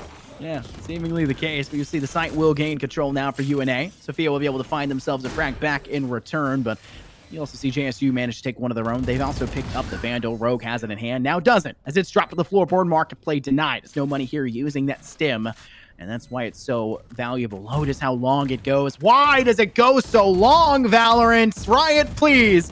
You'll see they'll send the cloud through. It only gets 1, but unfortunately, they failed to clear out Sophia from Cubby, and they will not do enough damage. Swing out. Panda Boat's going to go grab a better rifle to contend with. It's a 2-on-3, and JSU have to surmount a major recovery. Guppy could swing, sees the shoulder. Quick flick now by Panda. This is a great position to play from. Unfortunately, not clearing Vocula. Vocula finally being cleared. I don't think there's enough time here, though. There most definitely isn't. Your KJ did her job. She bought the time. Created space. Yeah, I mean, Lily did the duelist job and the sentinel job in that. That's exactly what everybody expects Chamber to do, but he just can't. And right there, KJ can. You go ahead, you throw down the lockdown, create that space, make sure to say, there is no way in heaven, nor on any alternate universe is somebody going to stay on the site right now and really just take this thing to the face. They're not going to do it. They're not going to sit there and not play the game. They're going to look to flush themselves out. Go ahead and make sure they can stay alive. That already bought enough time in the get-go to get on the site. And they executed it perfectly. They didn't wait till 0 seconds. They waited till about, you know, maybe 2 or 3 seconds. They threw down the smokes to back it up. But now, can you do that again? You sit there, you go right to the A site. You don't have the ultimate, but can you utilize everything else in that same respect? We'll Guppy with that first kill and Mundar with the exchange. We see a lot of blood being already thrown down, and UNA is on the worst half of it. Yeah, only a player disadvantage, though. And for a thrifty round 4 of them where they're only really bringing pistols, it's actually a pretty solid statistic. But they've left Spike through towards B main, and Tanini through a cloudburst finds 1, looking for the second, finally collects themselves enough to go for the kill, and they'll have to collect that Spike to actually have any chance to contend. In Panda Boats in a very good position. Sova on Sova, the information could be here, but I don't think Tanini is aware of it. Has not cleared B main, and it will go to the side of JSU. Let's talk about the rounds that they've gone. Oh, and the operator picked back up now. That's a big one for them as well. On top of it, they will be hemorrhaging cash at this point. Notice that you have only won one in a row. The one that you did, not everyone's going to be able to buy a rifle, so we may see some cheeky plays for it. We do have a Odin being brought to the table by 2 of the players for JSU. Hopefully that will be enough for them. Actually, I think Thraxon may. No, they're not going for any so far. They all sat there and realized that's probably a bad idea. We're gonna be throwing this away like that. And I understand you go ahead and utilize those Odins on the B site. You grab yourself some wall shots, Cornflake looking for that. No, actually switching over to a Spectre very, very last second. But I mean, the rest of the team now looking for an approach on the A side. They said B didn't work. Let's go ahead and find ourselves a huge push on the A. I understand not going into the middle of the map, but you have to find a split here. You cannot funnel through. You cannot play this slowly. We need to see SPH do exactly what his job entails. Push up immediately. Here, we see a swing off the flash. That's a great start, but you still need to touch the side. Orbital strike being sent. This will kind of clear out rafters. It creates space much like the KJ Ultimate would, to lock down the baby cage, whatever you want to call it. But at the same time, it only creates it for so long, and now it's up to the side of UNA to play that aggression to keep them at bay on rafters, and it fails. Rogue with a nice shot, actually connecting with the operator this time around, and it's just a game of difficulty for the side of JSU to recover. Rogue's doing a fabulous job to do just that. They're going to try and clear the players in hell, but only one is down there, and they have not yet cleared, and that's for Rogue's job to do. Easy cleanup, and Rogue's collected for 3. They can hop on this diffuser. There's no real way to deny this. Seatanini will be rushed down. Corn will find 1, and Rogue will find the last. That's make a 4K for JSU. And I wanted to point out before I got so rudely interrupted. I'm kidding. I wanted to point out before you made that really valid point. The ability for JSU to take the 2 pistol rounds was paramount to them recovering in this half. Yeah. It was a necessity for them. Because even if they take the 2 pistol rounds, you'd say, oh, they're only 2 behind, but they're almost guaranteed to lose the next, which they did. Yeah. That only puts them 3 behind. It's a 1-round recovery, and then the eco favors them. Time again, go again, and they can start to move off that. They can start to take that momentum in their favor. And what are we seeing right now? Momentum in their favor, and now they're only 1 round behind. And it's another thrifty eco round that has to go through for UNA. A recovery round for the economy. And it's an almost guaranteed for JSU if they just play it the same way they have been. And we've seen it witnessed on the defensive side where they already had the setups. They already had the utility. But, I mean, even then, to go back to those pistol rounds you mentioned, it's a catalyst for a comeback. That's what it comes down to. It is 2 free rounds to be working with. And when you go ahead and miss shots like that, it's also an opportunity for UNA to make an answer. You already see the damage being done. You see old Rogue being a little bit dinked up. But, I mean, now UNA looking to just scrap something together here with absolutely no weapons in hand. You're trying to find at least 1 frag. Everybody triple swings. Now making 3, 4. Everybody's falling to this one exact market push, and there's just nothing really available. Seatanini does find 1, finds a 2nd as well, looking for a 3rd, as he's now going ahead trying to swing with only 1 bullet in the magazine. The guy has no time to rotate, to reload, to do anything with so many players surrounding him and only 56 health remaining. But, I mean, as it stands, you've still done your job. You're not going to clutch anything out. You can find another one, but you eventually go ahead and get sniffed out by Cornflake, who's just literally using every single bullet in the world to get these wall bangs. So now, 9-9, JSU after an 8-4 half, really stepping things up here on the defense. And it's because, once again, we have, as you mentioned earlier, neither one of these teams have really brought a lot of pressure on this attacking side. And I think JSU eventually just say, screw it, let's run in. We haven't seen the attitude at all from the likes of UNA. The only time they really pushed off to something was when they had a lockdown. Otherwise, I've seen literally no confidence out of them. We have to see that arise here soon. Last time we saw Seatanini pop off like that was on the map of Bind. It was a amazing round on the default, on the bait and switch, on the rotate for the side of JSU. And they still lost the round because Seatanini was just steadfast in their approach on that hold behind tube on B Bind.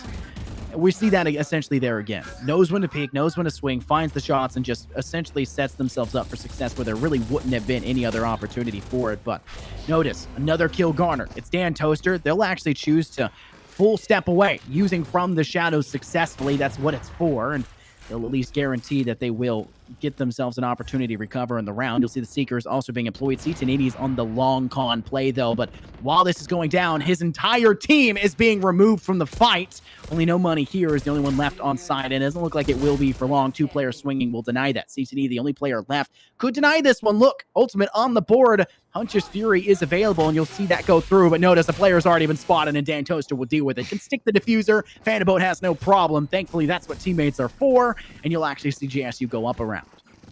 And even then with 4 players still alive at that, I mean, you sit there, you have done almost no damage to Econ at this point. I mean, I can go ahead and give you the scoreboard, looking at every single one of these guys. Not a single player has under 3K after that round, after buying. I mean, just collectively as a unit, they have a safety net. They have a safety net for their safety net now with how many flawless and darn near flawless rounds they've had. And UNA's just been looking to scrap things together. They've been trying to finesse these rounds. They've been trying to go ahead and really do whatever they can. And now you sit there and see that the economy is starting to bite them. I mean, not every player can buy. Not every player can really make themselves relevant here. You have a Guardian, you have a Spectre with full shields, but is SPH really going to make the move with no ultimate in hand either to really do his same job, which he still felt pretty lackluster in? Now, you can't just half donkey. I guess that's the term I'll use. I don't know what all we can say here. Can't just half donkey every single round in terms of eco. And that's exactly what we're seeing UNA do. And it is absolutely destroying them. And it's just, you can't do it, especially in attack. It's not the side to do that on, but they'll at least get the spike down. But it's a 3-on-4. Sophia's looking to try and swing in from that walkway side, but it looks like Rogue has a good sightline with the operator. Could try to get in. And here comes the KJ coming out now from the defense. There is no orbital strike. There is no denial. This one will lock down any players still on site. It looks like Guppy tried to take the fight to it. No one's tried to spray through that wall, and it will be all she wrote as Rogue finds the last kill. Well, time in and time out. JSU have shown they are the top dog now on the defense, and while UNA also showed that same level of prowess in the first half, it's just nowhere to be found. As the eco, the sixth man on the field is usually Father Time, but I think this time it's Scrooge McDuck, as he is seemingly taking all the money away from UNA, and they are not allowed to swim in that giant tower of gold.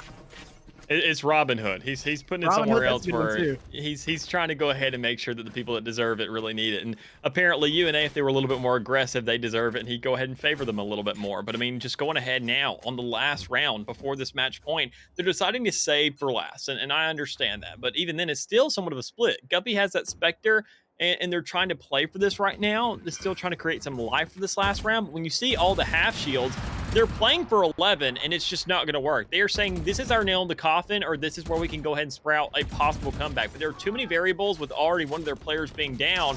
That, I mean, an even exchange is great, but you've also got a lot more damage not leaning towards your side because you don't have a Sky. Guppy will go for the plant. It's guaranteed, though, by UNA, and at least be a post-plant situation. They have a bit of a scrapped-up attack once again, we've seen, and notice that the no command now being employed by them. This should allow for them to have a bit of safety stepping onto the site and getting away from it as well to set up the post-plant. But Guppy's not actually utilizing it beyond just being kind of up there. Will step into hell. Will also use the knife to suppress. I'm not sure why you would need to use it when your ultimate was just expended.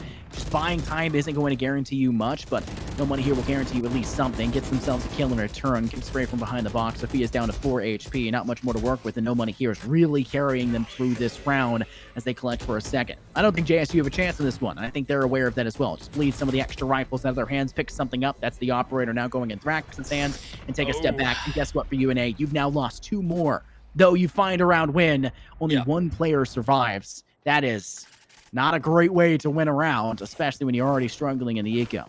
Yeah, I mean, at what cost? That's all it really comes down to. You finessed that round, you did a great job there, and honestly, you have another ultimate at your disposal. Rogue has that Blade Storm, but I mean, with that operator in hand, he's going to go ahead and get a little bit desperate, and still, he may save for that last. But looking at the rest of the team, it's now 10-11. Things are very, very close. UNA bought themselves so much time. They've only grabbed 2 rounds in this half thus far, but I mean, that alone could be a catalyst to set up something else here. It could be a kindle to the flame, but we have to sit there and make sure that they still play things very slow and kind of methodical. Well, Citanini does not do that. He runs right in. Rogue finds that first kill, can also dash out as well. So you sit there and now have no man advantage. That one rifle that was gone ahead and picked up and carried over from that last round is now already down for somebody else to possibly pick up, which could be Vocula, who has that Spectre in hand, but instead, it's going to cause for a rotate if you back up like that.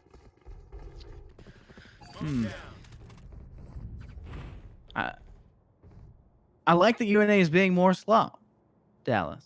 I do. But to what end, right? I mean, they haven't fully cleared out market, and that's obviously not the approach they're looking to make. There's only one person on the A site, so the A site is the site that they should be pursuing, but at the same time, they actually have to clear out tree, and once that information's gathered that a shot rings true, then it's just going to be a rotate for JSU, and they were already a player down. Now, just evening things out, they have 2 ultimates. They could throw down the lockdown, and that was a really, really wacky ultimate usage there for the orbital strike. That was strange to say the least, if I'm going to phrase it, but a flash sent over the top that will at least create some space and allow for the side of Guppy to try and find something. Sophia's still sitting behind that box, and I think JSU were aware of that position. It looks like the attacker lockdown will go down, and that's played through. They're trying to spray through Switch. That's actually a good spot to do it, and Cornflake is aware of that, but they're not really given the space. Guppy's still on site, has not been cleared. Rogue will do it. This lockdown will go through, and it will actually detain one player, so they're not able to make their escape out. Still, 2-on-2. The player still being detained. It still favors the side of JSU to at least a degree. Two players have to step through the cloudburst. They're trying to swing out. One player now two. No money. Here's able to collect for one. Trading now to the one-on-one, and he wins the fight. Cornflake seemingly unable to connect, but it's still no one surviving for either side. But UNA have climbed back into this one. They most definitely has. I mean, even then, looking at that, it was a very, very sketchy round. That's all we've seen thus far, but sometimes sketches are the rough draft for a masterpiece. And in UNA's case, it could be a comeback here in this series. But, I mean, every single time of what you're investing, they're looking at a much better stage. They now have themselves a little bit more of a winning streak on their hands. It's only 2. Problem is, we sit there and see the winning streak of 5 for JSU, so their econ's still absolutely perfect, and they don't really have to be punished here. But, I mean, still, when you get even more resources, when you're dealing with the same thing every single time, and you're just getting very, very scrappy, I mean, really, really adjusted to sit there and say, we have a different ultimate to work with every single round. You only need 2 for SPH to get that Blade Storm. He can hand over that Phantom to the likes of Guppy, and he can push himself onto his side. You have to sit there and get 3 more for Seats and need to get the Hunter's Fury, which would, once again, just play for that spike, play out for that timer. The biggest thing it comes down to is if they can get onto the site. You already see it right here. 2 players down for UNA, things falling almost immediately for them as they're looking for somewhat of a split onto A site, but with so many complications in the way. JSU up a player. That's a solid start to a round, especially when you've kind of been struggling a little bit. I wouldn't say floundering the rounds, but definitely does seem like they are falling apart to a degree. But Panda Boat on site, able to collect for 1. That's a trade that we have not seen them be able to gather so far when it comes to the 1 player they're leaving on A. Typically, you leave 1 on B. B is easier to retake for him. I don't really understand the degree of nature for it, but notice Sophia's still over on B site, holding B main. No money here. Could go for the plant here. As he's kind of baiting it at this point. Rogue has a great spot. Can go for the Blade Storm, but it's actually still right there. And that site, that spike, and that's control of this round, as it's really just Sophia left standing. She'll work over towards Puppy. Now go through tree, but door has been switched, and they'll have to kind of make their way in a different direction. Looks like mid control is handily in Thrax and Mundar's hands, and I want to take a look at the scoreboard while I have this time. Dan Toaster's at 29 kills. Rogue's at 22. 22 is the max kills we're seeing right now from UNA, and it's in C-Tanini's hands. But with Sophia's kill there, that may open up the round possibility. There's no way to get the plant down. Seemingly a waste of any opportunity to go for the Blade Storm. But did they even send a blade? I don't think it actually... Nope, it expends it. It's gone. You press that X no matter what. Even if you don't use the blade, it's still going to use it. We used to not do that. I mean, every single agent can do that. Even if KJ is in the process of throwing down that lockdown and you kill her in that process, it'll expend it. I mean, you go ahead. Well, no. KO when he's hitting his... Be that you could bait it, that you could use it. That was like way in the beta of the game, though. So it's not a thing. Yeah, anymore. Then it completely makes sense they got rid of it. That is... It was kind of so cheesy. dumb. You would just hear, let's go, constantly as the Blade Storm got popped and put away. But, I mean, sit there, right back to the game, and now in the new version we have, which is being changed constantly as we speak, because, well, apparently Riot is breaking every single agent, we got to sit there and talk about the 12-11 lineup that we have thus far. And JSU still having that safety cushion of themselves. Sure, the economy's turned around, but they had still so much leeway there. They had 1,000 credits, almost 2,000, right on that border to where they could still buy themselves when they did win that round. So Rogue stepping up, still saying, I survived that last round, still had the operator, can grab a free first kill. This is where UNA, they've sat there and breathed some life into this, but it's not really flourishing. It's not really looking good. It's not healthy. It's very, very just managed together. It's mangled to some extent. So, I mean, you've gone ahead, you've done the work so far, but you're now in a 4v5. You had the spike planted. This is where you really have to bring things together and step up. And C-Tanini just needs one more ult point to go ahead and have the Hunter's Fury to really scrap something else together. The Baby Cage coming down, that could also buy a lot of time for him. Look at Vocula, the aggression that they're doing. They'll swing around and actually get the lockdown. Dan Toaster should have done a better job of covering that, in my opinion, but still a good position to play from. Still no Hunter's Fury, like you were talking about. CGNE is not able to get that ult orb. Will have to be very aggressive for it. We'll send a Shock Dart over.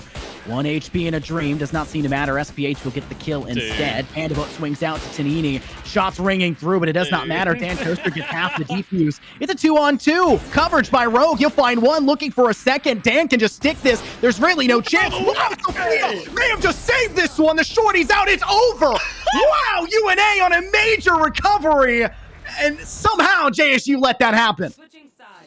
No, that was SPH. It was a double coverage. Rogue didn't stand right there in the way of him. He sat there and strafed a little bit, afraid for his own life, and that opened up the spike. SPH has one job there. He doesn't care whether or not he grabs the kill. He doesn't care whether or not he slays out the entire team. He has one job, and that's been UNA's entire get-go this entire half, saying, we are not looking great. We are not pushing on the side. I will admit that 110 times over. But once we get it down, we will play the most scrappiest game you have ever seen. The cheapest thing you've ever seen, because we're not going to have very much money. But by God, if we have at least one ultimate every single round or something to be playing with, we will sit there and manage at least some great picture in the bigger scheme of things. So already, if that's not a concern here, you give yourself 5,000 credits every single round. UNA has finally said, okay, baby, if we didn't get money at all over the course of this game, let's put ourselves into a stage where we get it every single round guaranteed. I mean, JSU on the attack was pretty poor. Let's be honest, right? Same can be said for UNA, but the rounds that they won were in a much more difficult position. I don't think we saw a single thrifty round won there by the side of JSU. They did a very good job of winning the rounds where they would have rifles and then losing when they technically are supposed to. UNA, a majority of their round wins were on ecos or thrifties or when they're struggling in the eco whatsoever. So seeing them try to now pull off that same level of, I guess, miracle could be interesting here in this overtime, as they always have money. But swing on to the site. See Tanini holding corner, able to find one Flake and Dan each collect for another, getting the refrag there as well. Lockdown. Wow. Already being utilized, but thankfully, Sophia, great shot as the door is closing and Dan Toaster's removed from the position. That is an impressive thing to actually get that lockdown. They get towards B, get the actual ult orb, get towards A, get the ult orb as well, and it's in a good spot. It's just a way to buy time, I guess is the way they'll phrase it there, but at the very least, it guarantees that they get that plant down. Corn from beneath, Plague and Hell looking to send a player there as well. Pandabot will do it instead. Drop down goes through, and the information is relayed on over, and you see JSU win an attacking round. That could spell disaster, as now UNA have to play on their worst side and actually win an attacking round themselves. Yeah, and even in this situation that we didn't really see him excel in, they sat there and got really, really scrappy every single time and managed these rounds where they just didn't have all that money. Now, honestly, if I were them, I wouldn't blame just to go ahead and buy a bunch of Spectres and Marshals of full money just for the heck of it. I mean, UNA is looking like the poor man's team right now, like the one that everybody wants to root for, saying, yeah, Marshals can do things too. So can Bulldogs, so can Spectres, because everybody just never gives credit to those guns. But, I mean, UNA really going ahead and giving them their own spotlight. It's really, really fun to watch. But, I mean, thing is, it could come to an end here soon. As Rogue, that one player who likes to invest all that money into an operator, at least guarantees one kill every single round. And CT to still be that first player to fall is massive, because you've lost all your intelligence. You sit there, you're looking for the rotation, you're trying to get yourself on the site. That leaves the only information really being in the hands of KO. And not nearly as much when you don't have an ultimate to really go ahead and have that larger radius. Oh my goodness. Cornflake and Dan going ahead and collaborating for two, that's massive. And that Nano Swarm, those two set up in tandem, being parallel to each other. Yep. That was beautiful by every account. Somehow Guppy surviving that, but this doesn't seem like it should be for long. There's 4 players left for JSU and only 2 players for the side of UNA to surmount anything. Dan Toaster will send a Dark Cloak through. A Paranoia through. I think it actually did manage to tag Vocula, but it doesn't seem to be a huge deal. Braxton Mundar finds 1, and Braxton Mundar finds 2. Easy cleanup for JSU, and they'll take match point, series point here. No need for the third map. JSU are your victors against UNA Purple. Yep, so that's all she wrote, it seems, here, at least for this series thus far, and I think it all came down to one single thing, and we saw it time and time and time again, just repeatedly. These teams do not want to play attack whatsoever, and I don't really blame them. Neither one of them looked really outstanding on that attacking side, but I can go ahead and give you a read of the leaderboard at least to go ahead and see how we got here and what these players looked. We sat there and saw Rogue being outstanding, literally just being the top fragger for their team on so many occasions, and even then, Cornflake Killer doing that on Bind. But here on Ascent, Dan Toaster really stepping up. 32 kills, 27 from Rogue. I mean, the fact that we sat there and highlighted the Citaniti a little bit with his efforts on the side of UNA, his team wasn't there to back him up. And he didn't at least have some kind of dynamic duo working with them. I mean, that was kind of no money here with that Brimstone able to find 17 and 22. But when you sit there and see two players literally collaborating for 50 plus kills, that's a big problem, knowing that, okay, that is 10 entire rounds in our hands alone. If Yeah. you can do that and the rest of your team isn't there to really back it up, you still have a pretty close game and a pretty good looking one at that. And you at least get yourself a lot of highlight reels. But as it looks, if you don't have that team to back you up, if you don't have that collaboration at every single forefront, if you don't see this even distribution of utility along with, cooperation and compromise, you're just not going to find yourself those wins. And we never saw that on the attack from either one of them. But I mean, apparently you don't need to win attack if you go into an overtime and still at least clutch one out. One thing I want to point out as well, like you said, when you have two players popping off to such a degree, let's think about how strange that is to say that we have two players collecting for nearly 60 on the top. It's 59 kills between the 59. two of them, between Dan Toaster and Rogue, and they only won having to go to overtime. Yeah. Having to go to overtime. And you had 59 kills between the two of you. The fact that UNA kept that close despite those two titans of this game going off in the way that they did is just it speaks so much more than Yeah. words can describe for UNA to be able to keep that up. And Yeah. it was kind of the same story for map one when you were able to see Corn and Rogue go off in the same way, and it was kind of close to a certain degree in a lot of positions. Yeah. Obviously, not as close as this one was, but still, the story has been told, and unfortunately, the story has to end for UNA here on week one. We've got another match coming up right after this one, if I remember correctly. It will not be Dallas and I. It will be Dallas. I think it's somebody else. I may be incorrect Jaden. about that. Jaden, there Old you go. thimble. Old Thimble, there you go. Tell him good luck. But, we're Just gonna go to a remember quick me. break. We're going to, we'll go to a quick break between that though. So make sure to stay tuned here for the main stage here at UNA Esports.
And welcome back, everybody, here to the main stage. We're now moving on to the second matchup of the day. We have ourselves the likes of South Alabama versus University of Alabama. That Alabama. Joining now on the desk, obviously Scott alluded to it earlier, but now I'm going to be joined by Mr. Thimble. Not in a full-on caster, but still, we're going to have some fun with it because looking at the lineups, looking at the teams, and the fact we got Icebox, the newly changed map here tonight, I'm really excited to see what we got. Yes, sir. It's great to be here beside you, Dallas. Almost a bit of a fever dream for me, if I'm being entirely honest, being able to cast here beside you.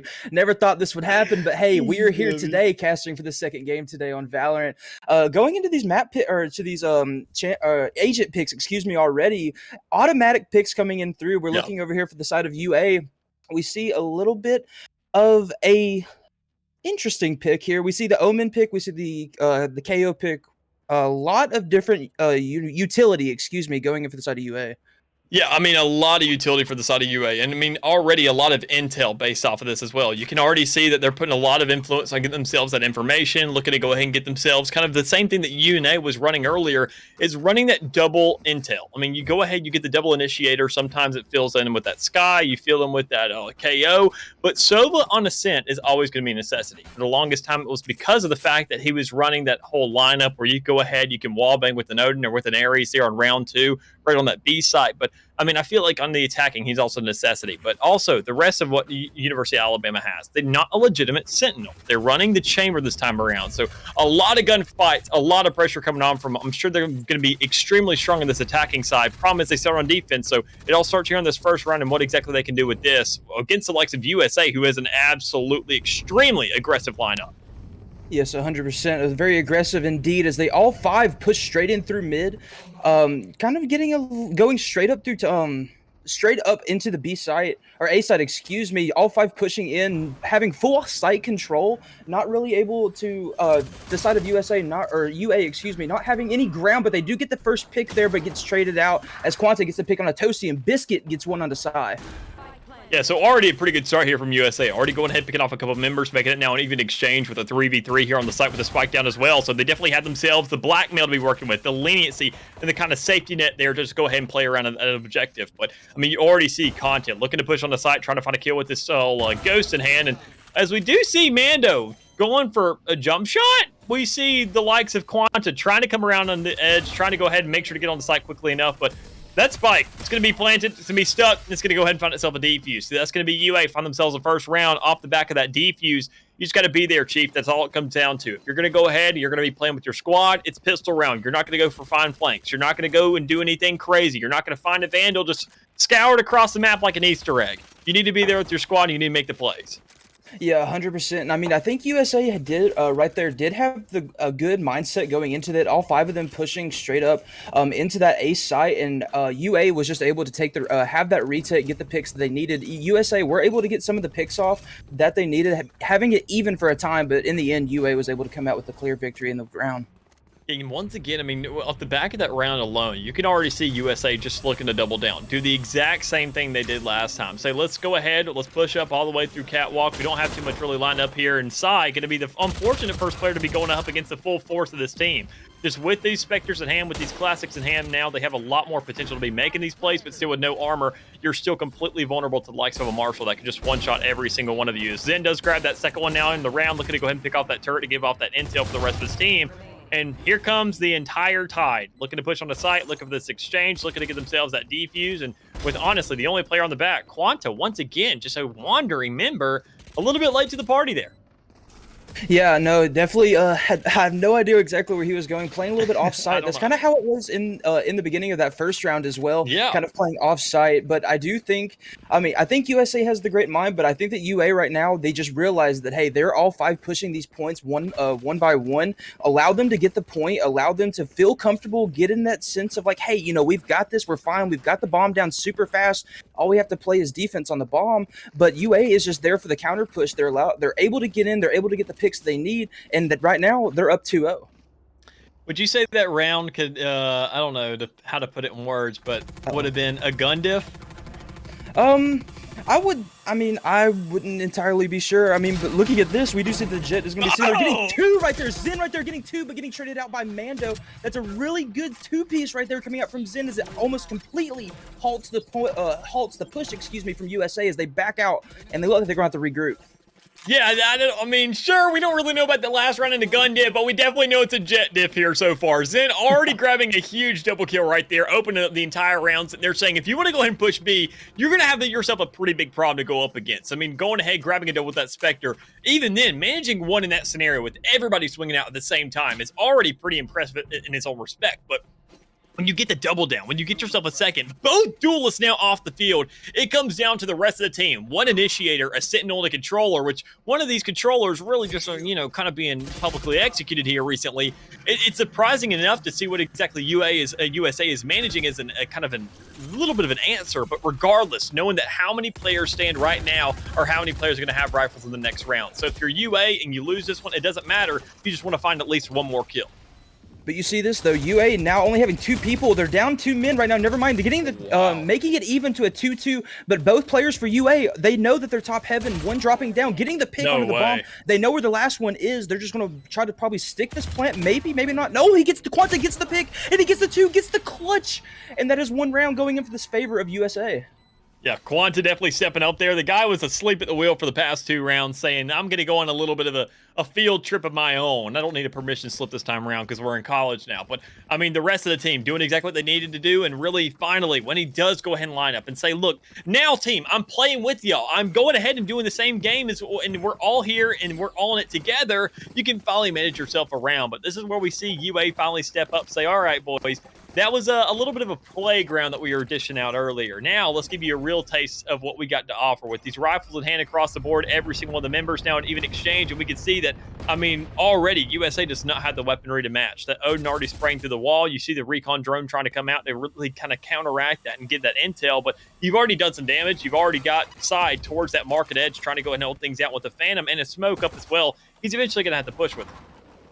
Yeah, no, 100%. I mean, as you were mentioning about all the rifles going in, I looked over for the side of USA, and they have 3 marshals right now. Sai getting a 2-piece right there, getting a 3-piece.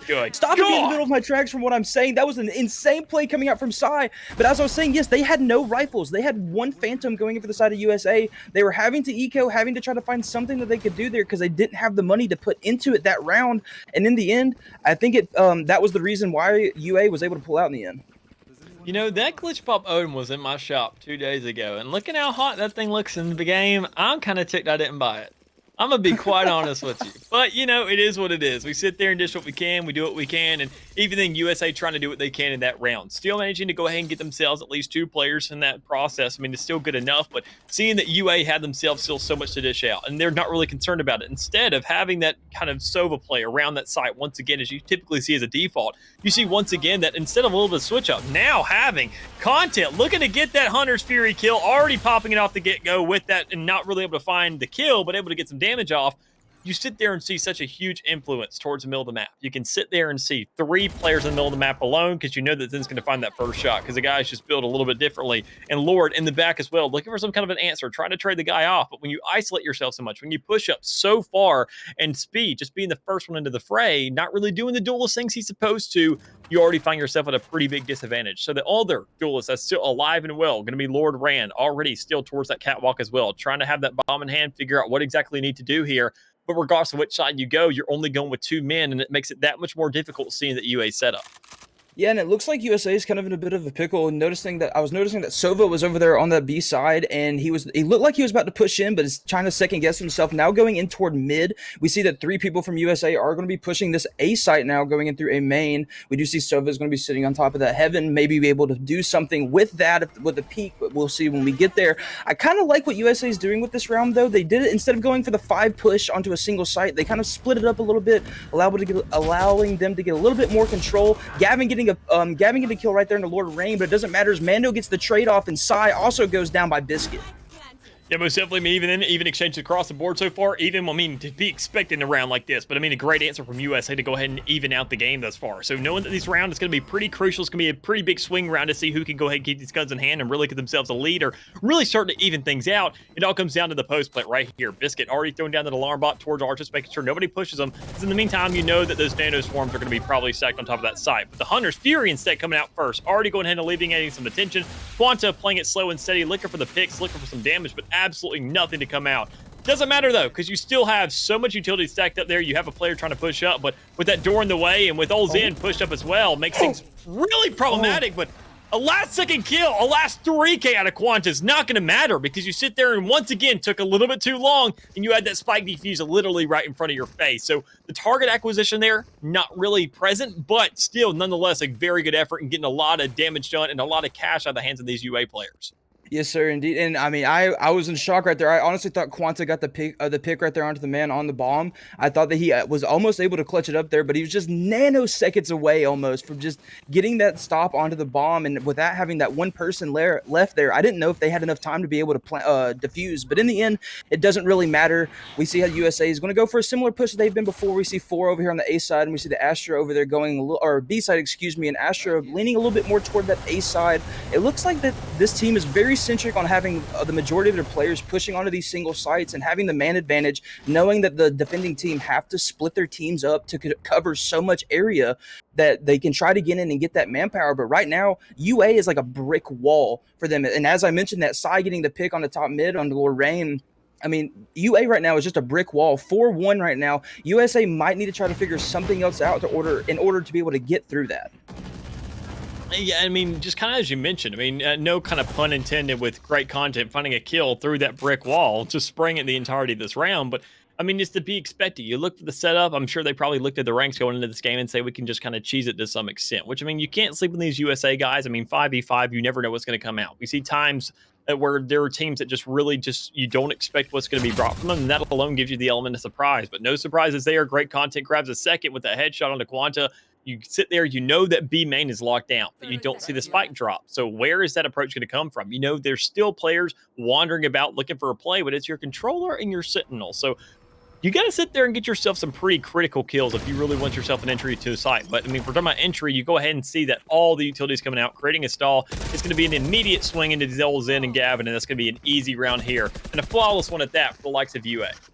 Yeah, and I love how UA plays so patiently on defense. You noticed how after they got the 2 picks right there on the B, or as great content got those 2 picks on B, him as well as the chamber player Toasty, they just sat on point and they just waited in their power peak positions and were just making sure that they had no idea where the other 2 were. So they just stayed on site because they knew that in the end, for them to be able to win that round, they either had to kill all 5 or get to a point and be able to plant the bomb.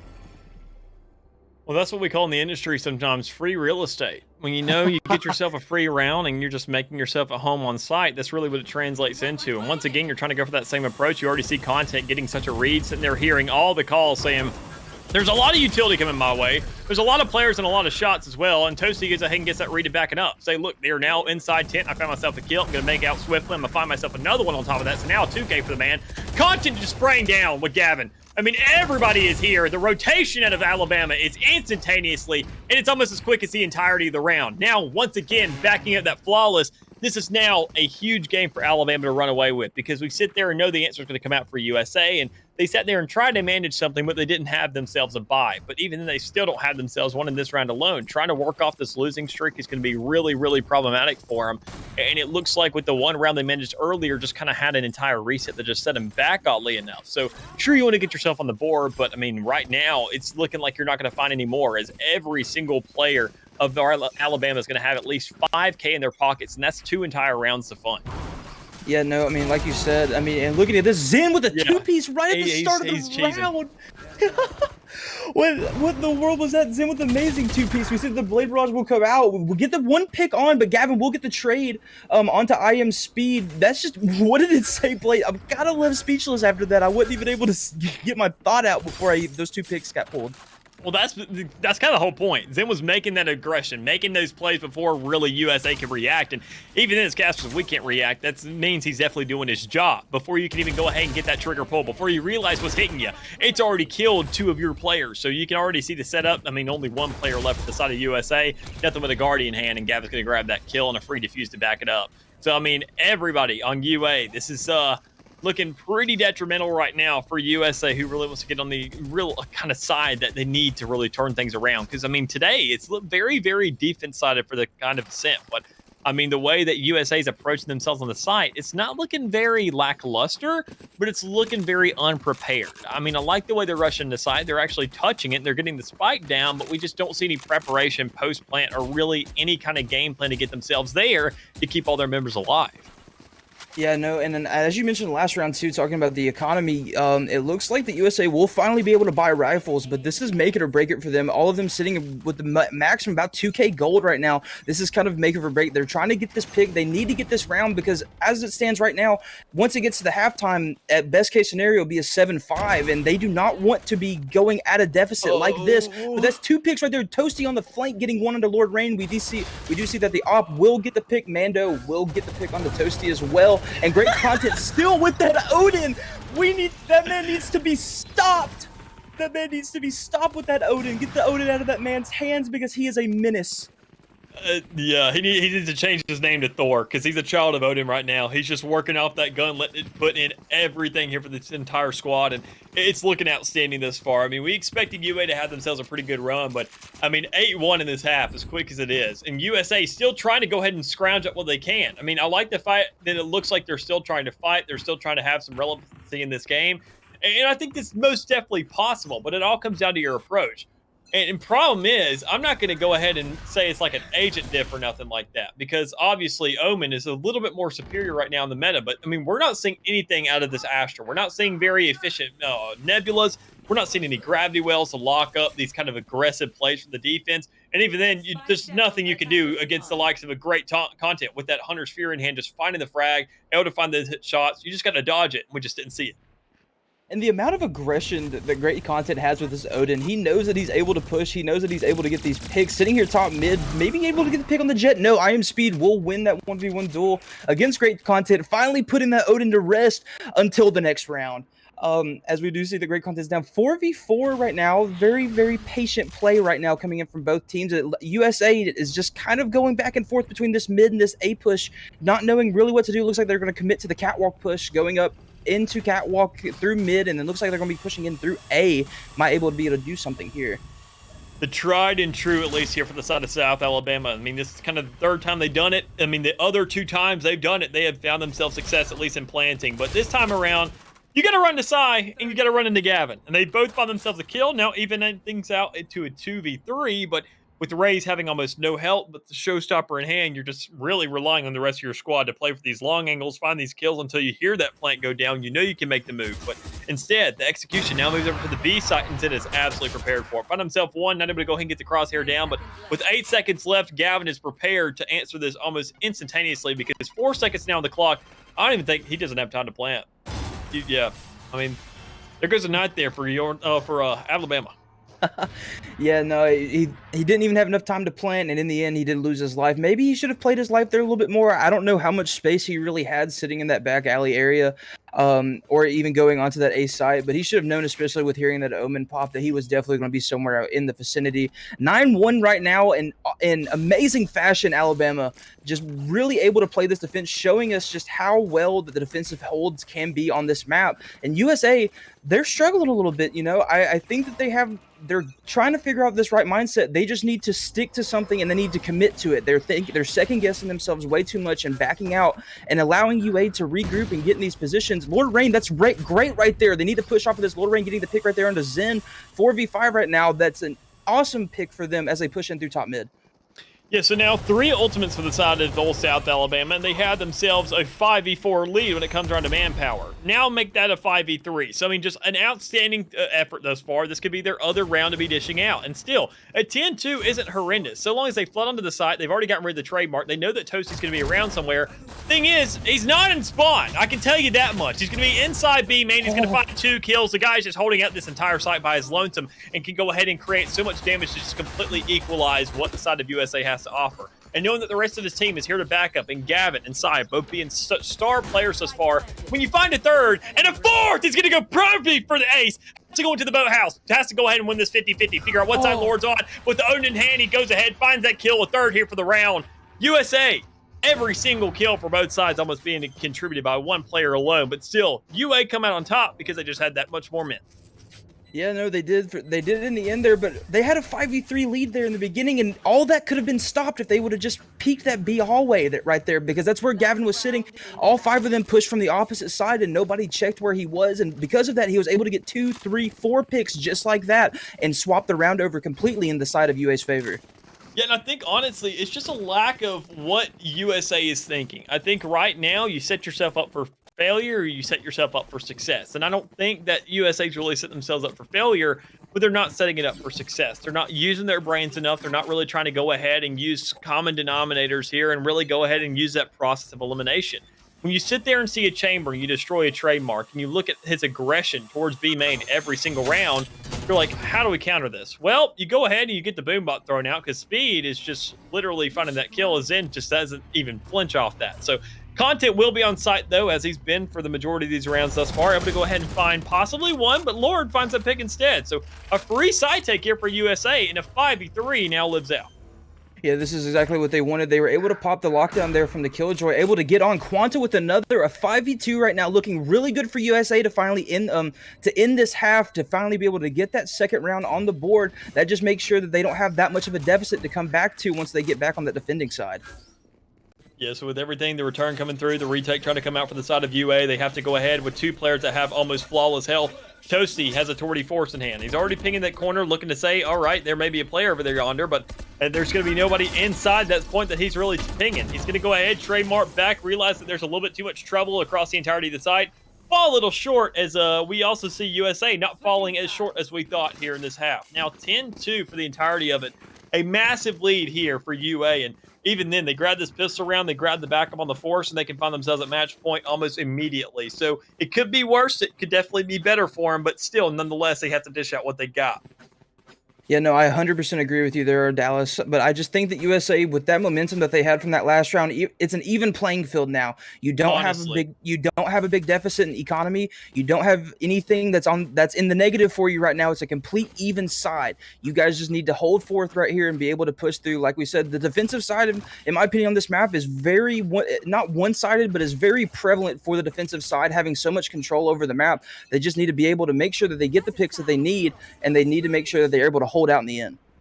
Well, let's hope this one round momentum goes a heck of a lot better than last time, because I'm going to tell you, Chief, they sat there. UA answered 8 unspoken rounds on the back of that first round that we saw USA get. And that was because they had themselves a weapon advantage. They had guaranteed that off of them. And even then, a great start here from UA, already getting themselves on the site, getting that bomb down, and having 4 players still alive. Sure, a couple of them are a little bit scratched up, but I mean, you got to sit there and consider the fact of what they have now post-plant. They are holding angles, they're looking for right clicks, they're looking for easy sites to just go ahead and grab these kills. And USA is going to have to swing into these. And if they go ahead and set it up properly, knowing the health differential is not going to matter at all, I mean, it's Valorant. You can still find that one little right click to go ahead and set the entire tide for everything else.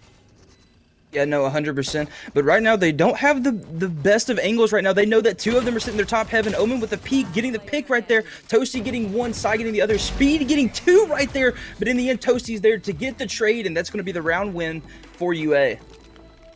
So once again, let's just hope, as I said earlier, the momentum doesn't go the same way, because it's already the first round. And we're expecting UA to go ahead and answer up with this, go ahead and grab themselves another buy, or at least manage what they can, because regardless of whatever they buy, whether or not they choose to kind of mess around a little bit, knowing they have such a massive lead thus far, they still want to go ahead and do what they can. And even then, they know that USA doesn't really have a buy, period. So no matter what, it's going to be an even playing field or an advantage. It all comes down to really how Alabama wants to set this tone, whether they want to save up for the third and really just go ahead and equalize out again. So As it's looking this far, though, you see the recon dart coming out, this lineup to go ahead and give yourself all the intel on the B, and you can sit there and say that, all right, well, there's a wild little KJ on site. We got to go ahead and pick her off first to go ahead and open things up. And you can grab that kill, and you can rely on Zen for it. As now Toasty playing on the flank as well, not even having any headhunter shots at his disposal. He's just going to be working off this trademark, watching a flank and doing his job as a sentinel. Yeah, no, making sure he's able to watch this flank, but they're on the opposite side of him. As you see, they're all coming from this defender spawn side. Mando getting the pick right there into Zen. That's a 3v3 right now. We do see they just going to have to push onto this point, get something. Mando getting a 3. That's 3 for Mando right now in this round. As you see, the 2 right now are sitting last now on the point. Sai getting the pick from back. Quanta getting one. It's a 2v1 situation. Can this KO clutch it up? Ooh. Well, I think he can, because with that flashbang, he already found himself one. You go ahead and you catch Quanta on the edge when he with his complete bow out. So, I mean, that's not really going to go ahead and give yourself too much of a fight, especially when that dart he's throwing down is just a recon. So, not the best standing there, not the best reaction for the side of all USA, but still enough to go ahead and have themselves at a 12-2. So, they've managed a couple, but my problem is, can they manage at least one? This is the round that we saw them answer on that last half, when they had the gun advantage, when they had the rifles be dishing out. But, I mean, on the other side of the field, where you sat there and saw, I don't think we saw too much of a force. We did see, I think, one out of Mando, so that's going to call up for a double up on the Spectre.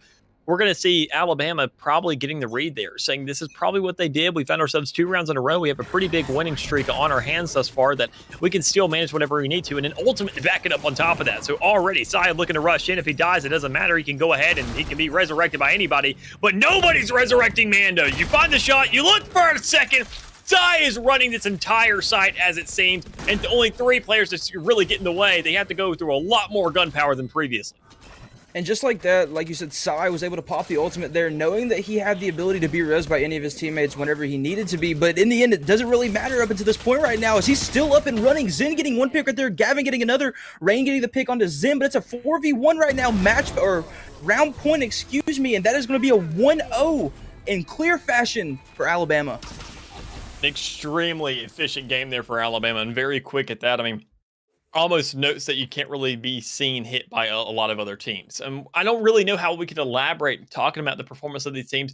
Obviously, we could look at the leaderboard. I mean, that's something in its own right. I mean, I can go ahead and read it out for you, but do you really want to hear the stats? Do you really want to sit there and tell you that it was a 50-50 affair? Every single member of Alabama's team was on the top half, with Sai top frag at 14-8. Content also kind of tying things up at 14-7. Almost beating him in that, but those Sai's multi-kills that always just set the tone for his team, saying, I can go ahead, I can grab these kills, but not only that, on defense, I can hold by myself. On offense, I can go ahead, and that last round, I can push a site by myself as well and just get his equal amount of the success. So, I mean, everything here for Alabama and this ascent map, thankfully, we're going to a little bit more of a slower, a larger, a little bit more of a contested map, especially with here in the change. It's going to be Icebox. So that's going to be exciting in its own right when we see possibly what could come through, because I think USA need to start relying on a little bit more of a sketchy build here, kind of start toying with their opponent, get a little bit more of a slow game and some slow flanks coming out to really do things.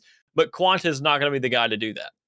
Yeah, no, and especially when you mentioned Icebox. Icebox is a different map than what it used to be now, with all these different changes that have been coming through onto the Icebox map with the latest update. This could be completely, nobody really fully knows this unless they've gone through, they've actually been able to do the VODs and things like that. So maybe USA has actually been able to do that, and maybe in the end, this team behind Quanta will be able to pick it up and be able to get the picks that they need, at least make it not a 13-2. Yeah, I think that's a pretty darn good point to be made. I mean, looking at Icebox and looking at the change of pace and stuff, I think it's a lot more reliant on your team and how they set up. And I think Alabama, their defense looked a lot more confident, but it also comes down to what agents you have at your disposal. As we're already hopping right back into this, and these teams are ready to go. We already have ourselves going into the agent select. These players, obviously, we sat there and seen on so many occasions where it's almost a necessity to have Viper every single time on Icebox.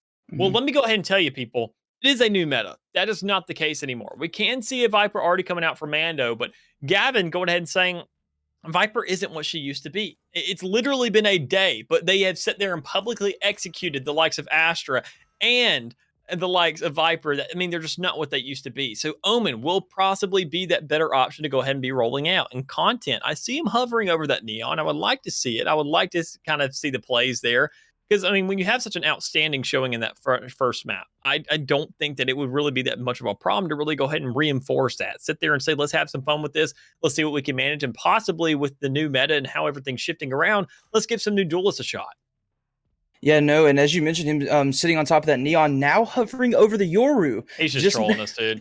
He's just, I've seen it. So I've done this for literally a year and a half. They just hover over these agents. But Man. it's that stage of the season, though. I don't really blame you to where, honestly, things are such a mix-up right now. I wouldn't blame them if they legitimately chose a Yoru or legitimately chose a Neon. I mean, because we've sat there and seen so much Neon in Philippines, and I know obviously we're on the other side of the world right now, but to see what's viable everywhere in the world and whether or not teams really care that much about their composition and whether or not how they want to really make these fights and pick them and engage the entirety of a half, I think it comes down to those picks that you really make, and you never know what you could get.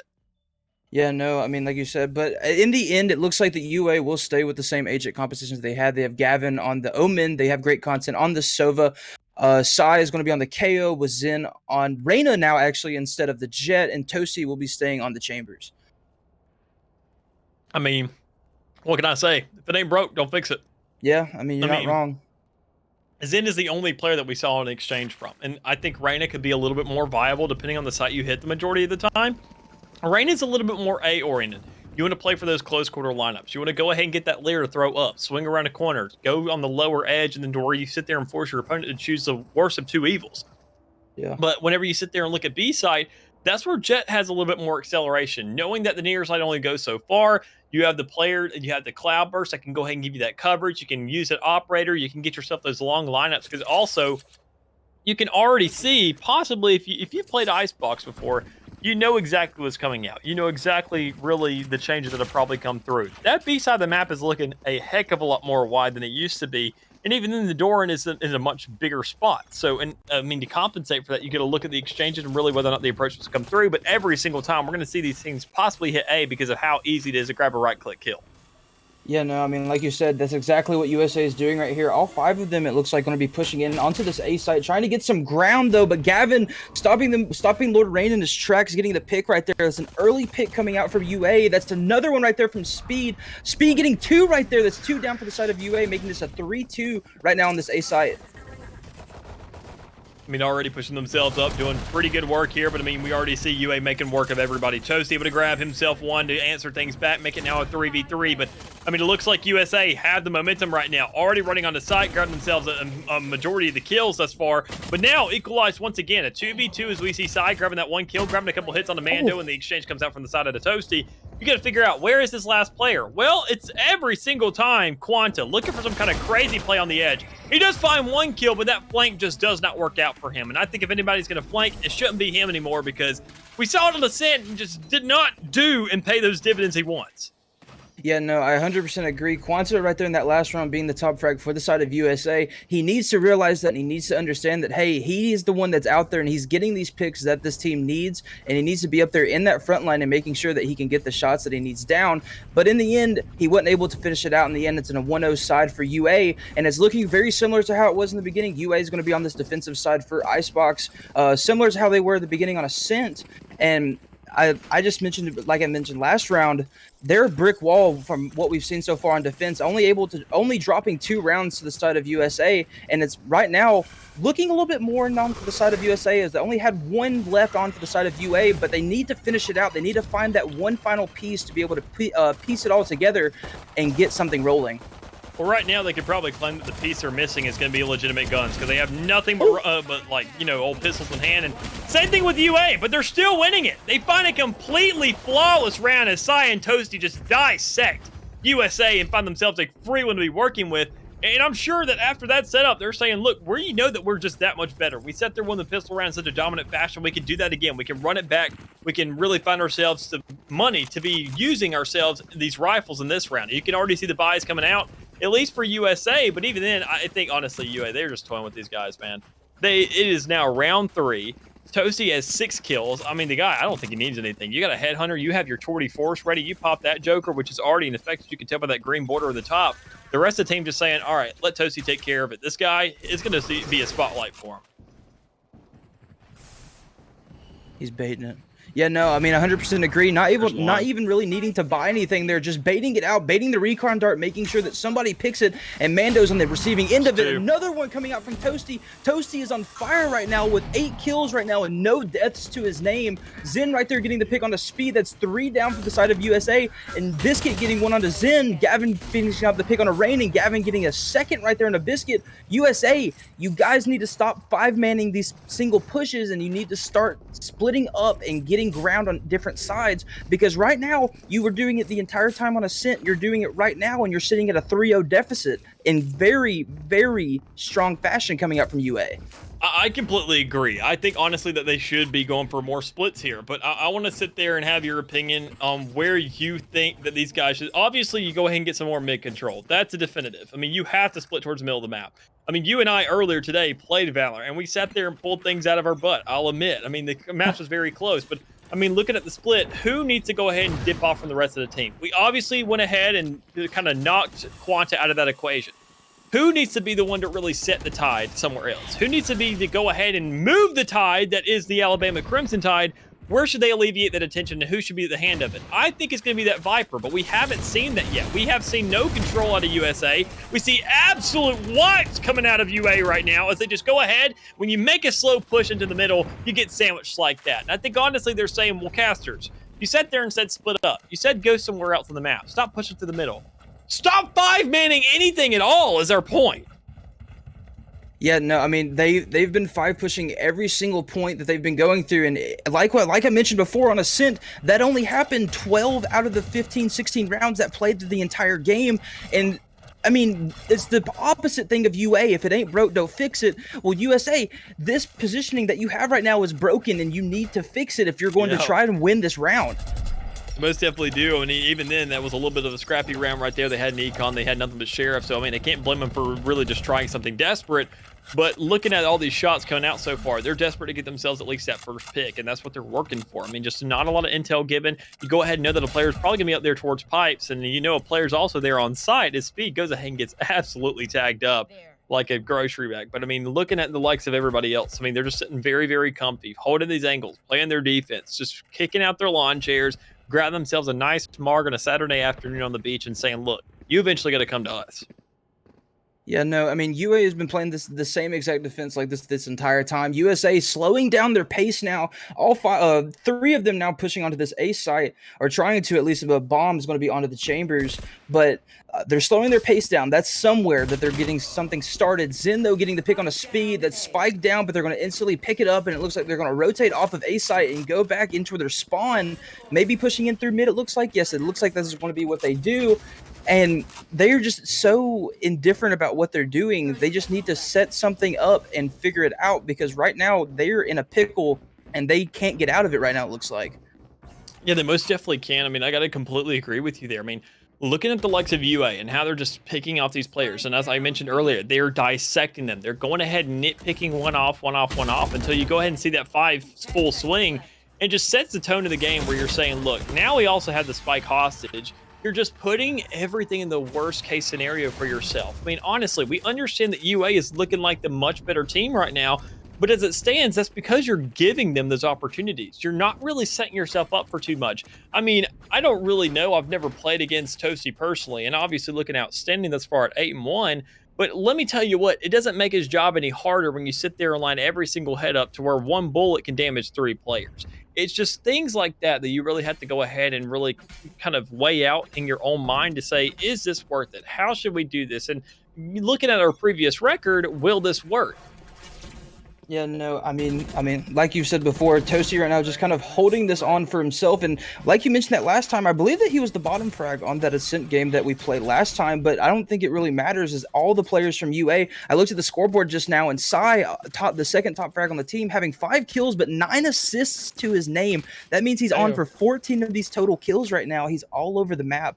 He's just able to play those power positions. He's able to utilize his utility, and he's able to just get into those positions he needs and get those kills and assists. Able to put down at least a little bit amount of damage. Speed, getting the pick right there into great content. Looks like the chamber ult will be out. That's going to be a 3-on-4, excuse me, and it looks like it's going to be more of an advantage side for USA. And this is where we see Alabama starting to clinch up a little bit downstairs, saying, okay, well, the Torty Force is out. This can be a big problem because now they have an operator that's literally as fast as a Marshall, and it's going to be a huge problem. And even then, Sai, as you mentioned earlier with those assists, already trying to grab some information, trying to go ahead and get an idea. His speed is really still lingering around sight because obviously you don't want to push up in it. You don't want to find yourself falling under and then make it a 2v4 retake. Instead, you just go right for the rotation. You sit there and take what you can. Sure, he may be on the flank later, but if you find all those kills so quickly, knowing they have to plant, it doesn't even matter. You have complete control of the site. You have yourself complete control of how many players are still alive, and you've already found the round before he can even get a chance to pull the trigger. But if we're talking about triggers, Quanta pulls his, and he goes ahead and finds Size. Now 2v4, as we also have Chamber not even going for the flank. Just absolutely running it down through that spawn, looking to go ahead and just back up his team as Toasty is backing up himself with another kill.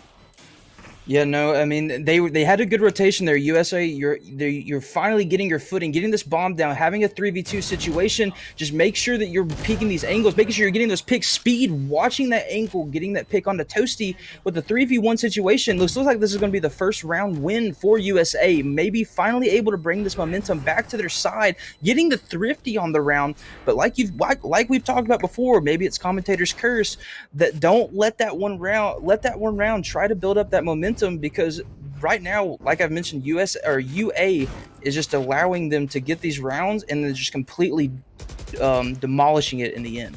And a lot of that was behind the back of the Torty Force. You got to admit. I mean, those first two frags coming out from speed, able to grab that. He's not playing that jet he was in the last map, and I don't blame him because it really just didn't have an impact. He was never entering into sight. He was always trying to pull off something. He was kind of bottom frag for his team. And you just can't have that as a jet. And as a chamber, I feel like it's a little bit more suited to your playstyle. And I think, honestly, that Lord Rand hasn't really done too much better of a job being that duelist. But honestly, thankfully, Quanta on that initiator, so long as he's present in these fights, present in these pushes, Lord finally manages to step up, get that showstopper. Maybe he could grab himself a 3-second kill here to really get that advantage. But regardless, they're already on site. They're already trying to get that plant down. And a Viper spit to back it up. This could be another round here for USA. Yeah, no, you did see that showstopper be popped right there by Lord Rand, but it didn't get anything in the end. Still though, able to get the pick. Quanta getting the trade off or getting the kill onto great content, and Lord Rand getting the pick onto Zen. This is what USA needed. This is exactly what they're doing. They're slowing their pace down. They're not saying, hey, let's just push through this point and try to get as many man down as possible. They're thinking about their pushes now. They're actually getting the positions that they need. And now they have ultimates to back it up. The showstopper, now with the Viper ult in play, covering this entire site. This is going to be another round, looks like, for the side of USA. But Toasty might have something else to say about it, but it doesn't look like he's going to have enough time to be able to stop the bomb in the end. The fact he even found 2 kills alone is already impressive in its own respect. You sit there, you get a lot of guns out of the hands of these USA players, and even then, Mando is going to be stuck to go ahead and die to that bomb as well. So they're still going to have some damage done to them, but the game's still going to be equalized to some extent. You now sit at a 5-2 game. I mean, South Alabama grabbing nearly or exactly as many rounds as they've finessed the entirety of that last map. So a much better standing thus far, a much more even game, but is that more of kind of Alabama being blindsided, not making the moves they need to, or is it more just the fact that they are performing that much better? Well, I think it could be they're performing better, but not essentially just off skill. The fact that they've utilized every single ultimate except for the Hunter's Fury and the Resurrection these past 2 rounds to secure these kills, to secure this pressure, and then also secure the spike afterwards. The Torty Force was the first go around, but now maybe we find an answer out of Alabama as they pop their ult. Yeah, no, I mean, like you said, Toasty is going to be the one that's going to pop the ultimate here, holding down this A site, which is exactly where this team is going to be pushing. USA keeping that slow momentum, like we've talked about before, actually are able to use their utility, able to get as much information as possible before pushing in onto a site. Now they know that that chamber's there because of the Soviet util. They're able to know where he is in his location, know that he has his ultimate, and just be able to watch out for him there in the end. Slowly pushing in through. Rain's going to throw in that nade, trying to get in as much as possible. But you see UA kind of sitting in behind them, watching to see if they're going to push out, sitting at the back of their spawn. I mean, yeah, I don't really know about the play right now. I don't know what the plan is for either side because we haven't seen too much, but Content has a plan of his own. Able to find 2 off the Hunter's Fury. That is a massive play when you don't have to even risk a single body popping out. But if we're talking about bodies, we're going to see one come back up, and that's going to be Speed at the hands of Biscuit with that ultimate being invested. But Zen on the flank. Can't really finesse too much. Lord Rand finds that kill, but I mean, everybody else you can see, possibly Gavin trying to push up to that spawn, trying to find a kill, but instead, you now see that the clock is hitting 20 seconds. You have to choose a site, and B definitely won't be it because you don't have enough time. Going right into the grass of old Content. and Mr. Chamber there in the back. Toasty looking to go off here with the hands of his teammate, and definitely is there. Content with 3 now, Toasty with the second, and you get to sit there and get yourself a little bit more. Yeah, no, and Toasty right there picking up another 4-piece right there coming out from great content. Really good positioning and just able to get the picks overall in the end. I think USA, they had the right momentum, but in the end right there, that round they just played, one thing that they did different from those last 2 rounds they just won is that they second guessed themselves again. Yeah. They wanted to go out and they wanted to go back out, wanted to regroup because they knew that it was still an even set with a 4-on-4, but because they backed out, great content right there was able to get 2 off the Hunter's Fury and get 2 more in the end for a 4-piece. I mean, you get just so much damage done before you even get your eyes on the players that it creates just a lot of pressure to sit there and say, well, we don't have a Sky, we do have a Sage, but we don't have the time to go ahead and just wait for all these heals to come up and everybody get their fair share of heals. That's usually what a Sky can do. But I mean, even then, you already get the idea, you get the suppression there. You get a read that 4 players are right here towards spawn. So you go ahead, you push up a little bit more, you bring down the aggression, you say they're probably coming over towards B. Sai set up for it because he's the one who's had this entire plan brought together. Yeah, no, Sai's been kind of this tactician for this side of UA, sitting at 10 assists now, going 6 and 10. Not able to get any picks of his own, but still able to pick up 1 more assist to his name on this game. The thing that I would say for UA though right now is that even though that USA has gotten 2 rounds off of them, the worst case scenario is that they still ended off with a 6-6 in the worst case scenario. But I don't think that's going to matter. Gavin getting a 2-piece there onto Lord Rain and onto Speed. That's 3 down for the side, or that's 3. Excuse me, Quanta going down as well. Gavin with the 3-piece, Biscuit getting the trade, but great content getting onto Mando. Biscuit getting another, and Biscuit with the 3-piece. Okay, we might be able to see something here. Maybe not, though. She is sitting at pretty high health, but it doesn't matter. Zen is going to be able to get the pick there, getting the trade and making it a 7-2 lead for the side of Alabama.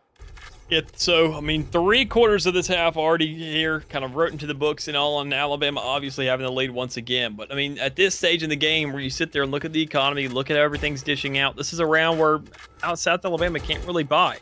They finessed 2 earlier, they had themselves a win streak going on, and they had themselves a tiny bit of a safety net to back up for that last round. But as it stands right now, they have absolutely nothing to be working with. Toasty has an operator, though, on the opposite side, and really with 3K to back him up on top of it, that is just a lot to be dealing with. I mean, honestly, you had the Empress from Zen, not really having too much of an impact this game thus far as he did in that last one, always being in the fray, always being that first face to run into, but you're not really concerned about it. You had the lineup, Gavin already set up here for a possible huge blind for the rest of his team, but honestly, nobody's really stressed out enough to call for it. Yeah, no, and this is something else too, is that even though USA, they have 5 pistols this round, they had to be able to go down by 5 pistols, 4 sheriffs, and a ghost right now, but it doesn't matter. Quanta's going to get the pick onto Zen. It's a 4v5 for pistol only round. This is looking like round 1 for the half, but it doesn't matter. It's going to be great content's getting 2, and Speed's going to pick up another one onto great content, sitting at a 3-on-3. Spike is going to be planted onto that B side. Toasty's going to get another, and Sai's going to get the pick onto Mando. I think that they had the right idea, but they played way too slow there getting up into that tunnel and trying to get into kitchen, because after that, UA had 1 man sitting in mid, and they were able to get that information out and be like, hey, 4 or 5 of them, if they're not the whole team, are sitting right here in tons. Can we get some rotates on? And that's exactly what happened, and resulting in another round win for Alabama. Yeah, so I mean, still only 3 players alive in the rear end of that, but still enough to go ahead and keep the game going. So you have the majority, you have yourself all those rifles to be dishing out with, you don't have to buy for it. And that's usually best case scenario, but as I'm not even going to talk about this pistol trading going on right now.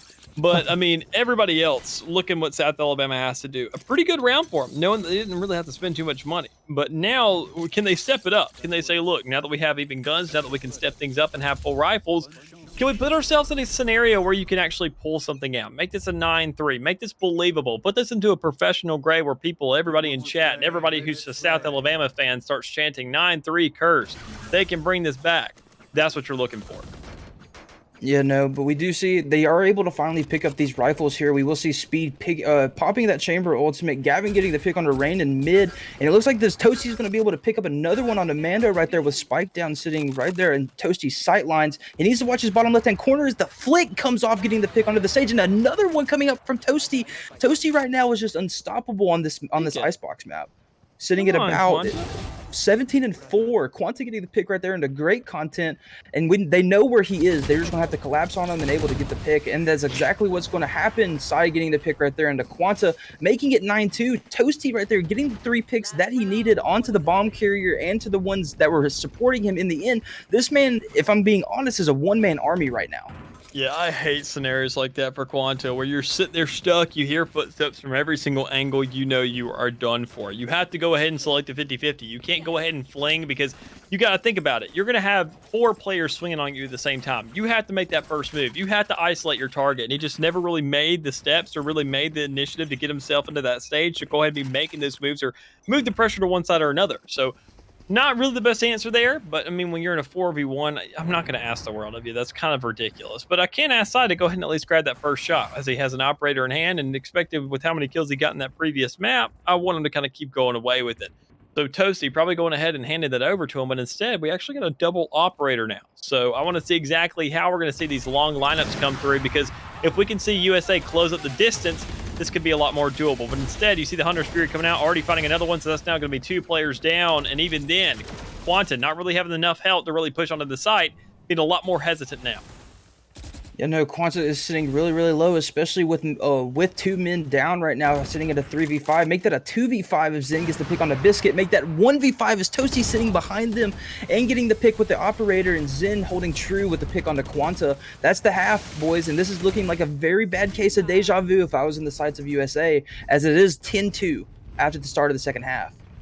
Yeah, and it's another one of those cases, I mean, again, where you see Alabama, they're going to sit there and just rush in, honestly. They're going to do their job. They know they have themselves a pretty sufficient lead, and regardless of whatever happens here in these first, 6 rounds, they're still going to have a lead enough to kid themselves a safety net. And they're going to be working with that. They're going to say, look, we can go ahead and push whatever we want to. We can give something a shot. We can go ahead and give something a good old college try, because you already see Toasty just fully investing in that headhunter, going for all 5 shots, saying if I miss at least one, I've done my job. I can at least grab 1 kill and make sure to do my due diligence. And I'm just excited to see what exactly can be played out with that, seeing that we have a 3-2 split more focused towards A. Meanwhile, the full push is going towards his B side.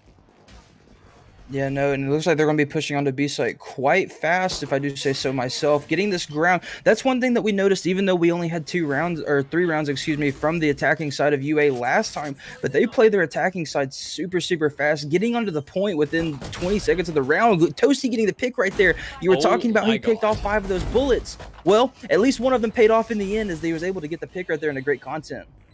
And even then, I mean, I told you earlier, you only need 1 bullet to take care of 1 player. So, I mean, he's already done 1/5 of what he needs to do. But, I mean, even then with the backup from the rest of his teammate, Gavin already grabbing a kill as well, you're not really too concerned about that. But Toasty will fall. You'll see Gavin getting an exchange. So now a 3v3, 2 players not really having the healthiest of standings thus far. But you know that all's in on that Reyna can heal up things. But Gavin most definitely can't. As Sai makes an exchange, the spike is still down. You're just looking to pay for post plant. And Zen looking to go ahead and get a swing here eventually. But problem is you got to do it quickly, because Biscuit is defusing. There's no time. You just let the man literally defuse that in front of your face, and Sai's going to try and swing, and that's a double there for Biscuit in the end. So it's pistol round. You're not really too beat up about it, because you're not just buying, and you don't care if you lose your pistols. Problem is, you're really just more ticked off about losing the round that was really in the bag for yourself. Yeah, no, that's a really big salt in the wound moment, if I do say so myself. They heard the defuse. At least I'm hoping that they heard that defused thing or notification go off in their headsets. You know, they knew that there was somebody on that bomb with 2 people left. They got the pick that they needed, but nobody was there to check bomb in time. And because of that, that's the first round of this half going to the side of USA. I mean, already you can see him, though, trying to answer to some extent, trying to go ahead and get themselves a lot of momentum towards his B side. Once again, a lot of initiative already, just the aggression from him, getting reads of saying somebody's going to be around here, so let's get the read and see.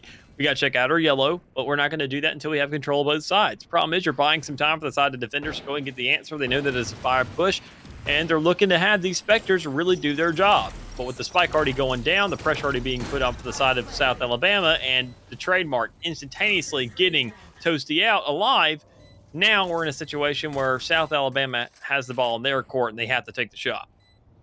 Yeah, no, exactly. They have the ball on the court. All 10 players in this map right now are all sitting on this B side.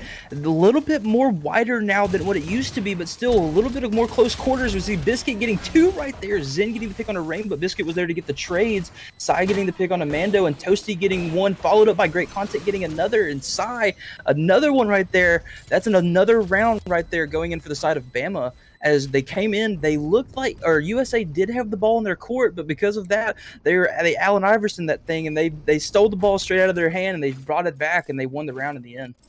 Yeah, I mean, Alabama, around where they had themselves nothing but pistols, can still pull out a dub. I mean, it's just stuff like that. And it doesn't look like something at the hands of them just kind of setting things up, finding the right picks, dissecting the side of South Alabama, and finding these essential corners to be holding.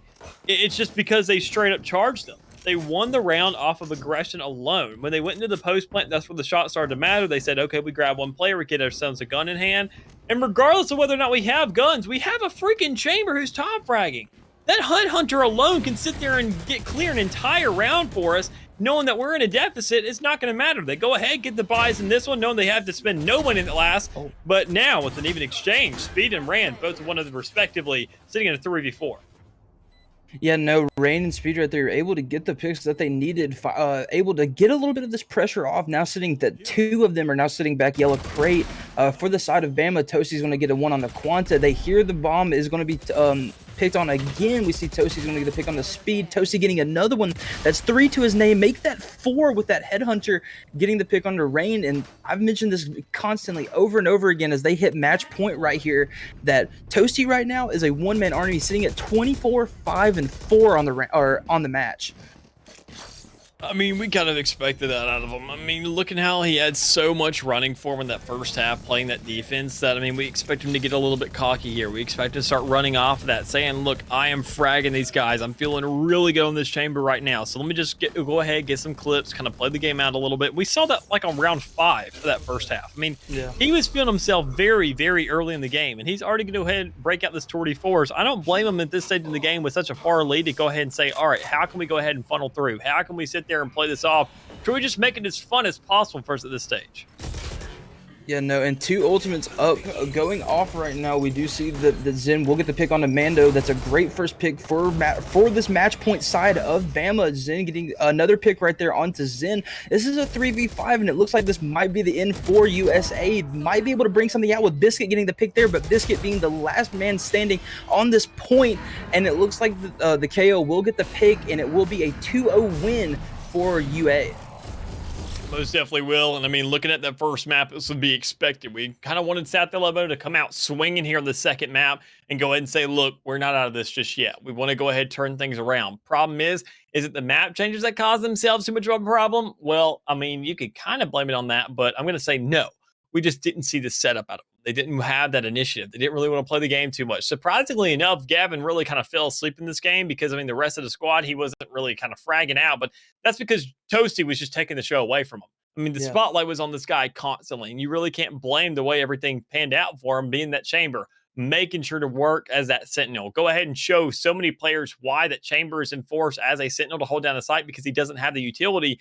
But if you find a player that can frag out like Toasty, it's just not a concern. So South Alabama not looking the worst, but definitely not looking the best as it seems right now. They have to work on a lot of things. And I think the first place to start is start telling Quanta to play with the team, man. Stop trying to go for flanks on pistol rounds. Yeah, I mean, come on.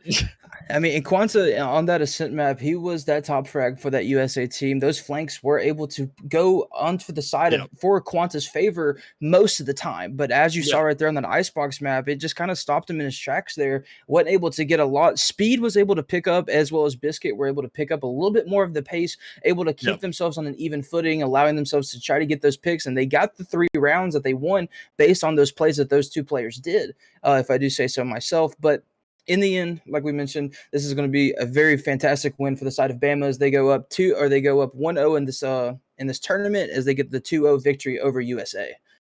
Yeah, so I mean, some great standings here, some great matches to go ahead and open things up, but I mean, some of them looking a little bit one-sided. But thankfully, if you were here for good games, that UNA kind of JSU finale, that was a little bit exciting. You had it there, but if you're an Alabama fan, you're definitely excited to go ahead and see how you're looking thus far to start the season off. You know that you sat there and absolutely kind of tug the rug out from under the likes of all South Alabama. But going forward, there's a lot more teams to go. There's a lot more weeks left of this, and there's a lot more opportunities to really go ahead and stand yourself out. So in the meantime, we will have ourselves bring this to a close. And Jen, I believe, do we have another sport coming up this week with this whole main stage thing? I know that, obviously everybody that in here, they know the kind of how the things work. But I mean, this isn't the only thing we're doing for this entire event. Yes, sir. We do actually have one more set of games going on this week. We do have Rocket League that will be played on Friday, I believe, starting at 5 o'clock. And I don't actually know exactly who is playing, but we do have 2 matches that will be played on Friday. It's JSU and UNA.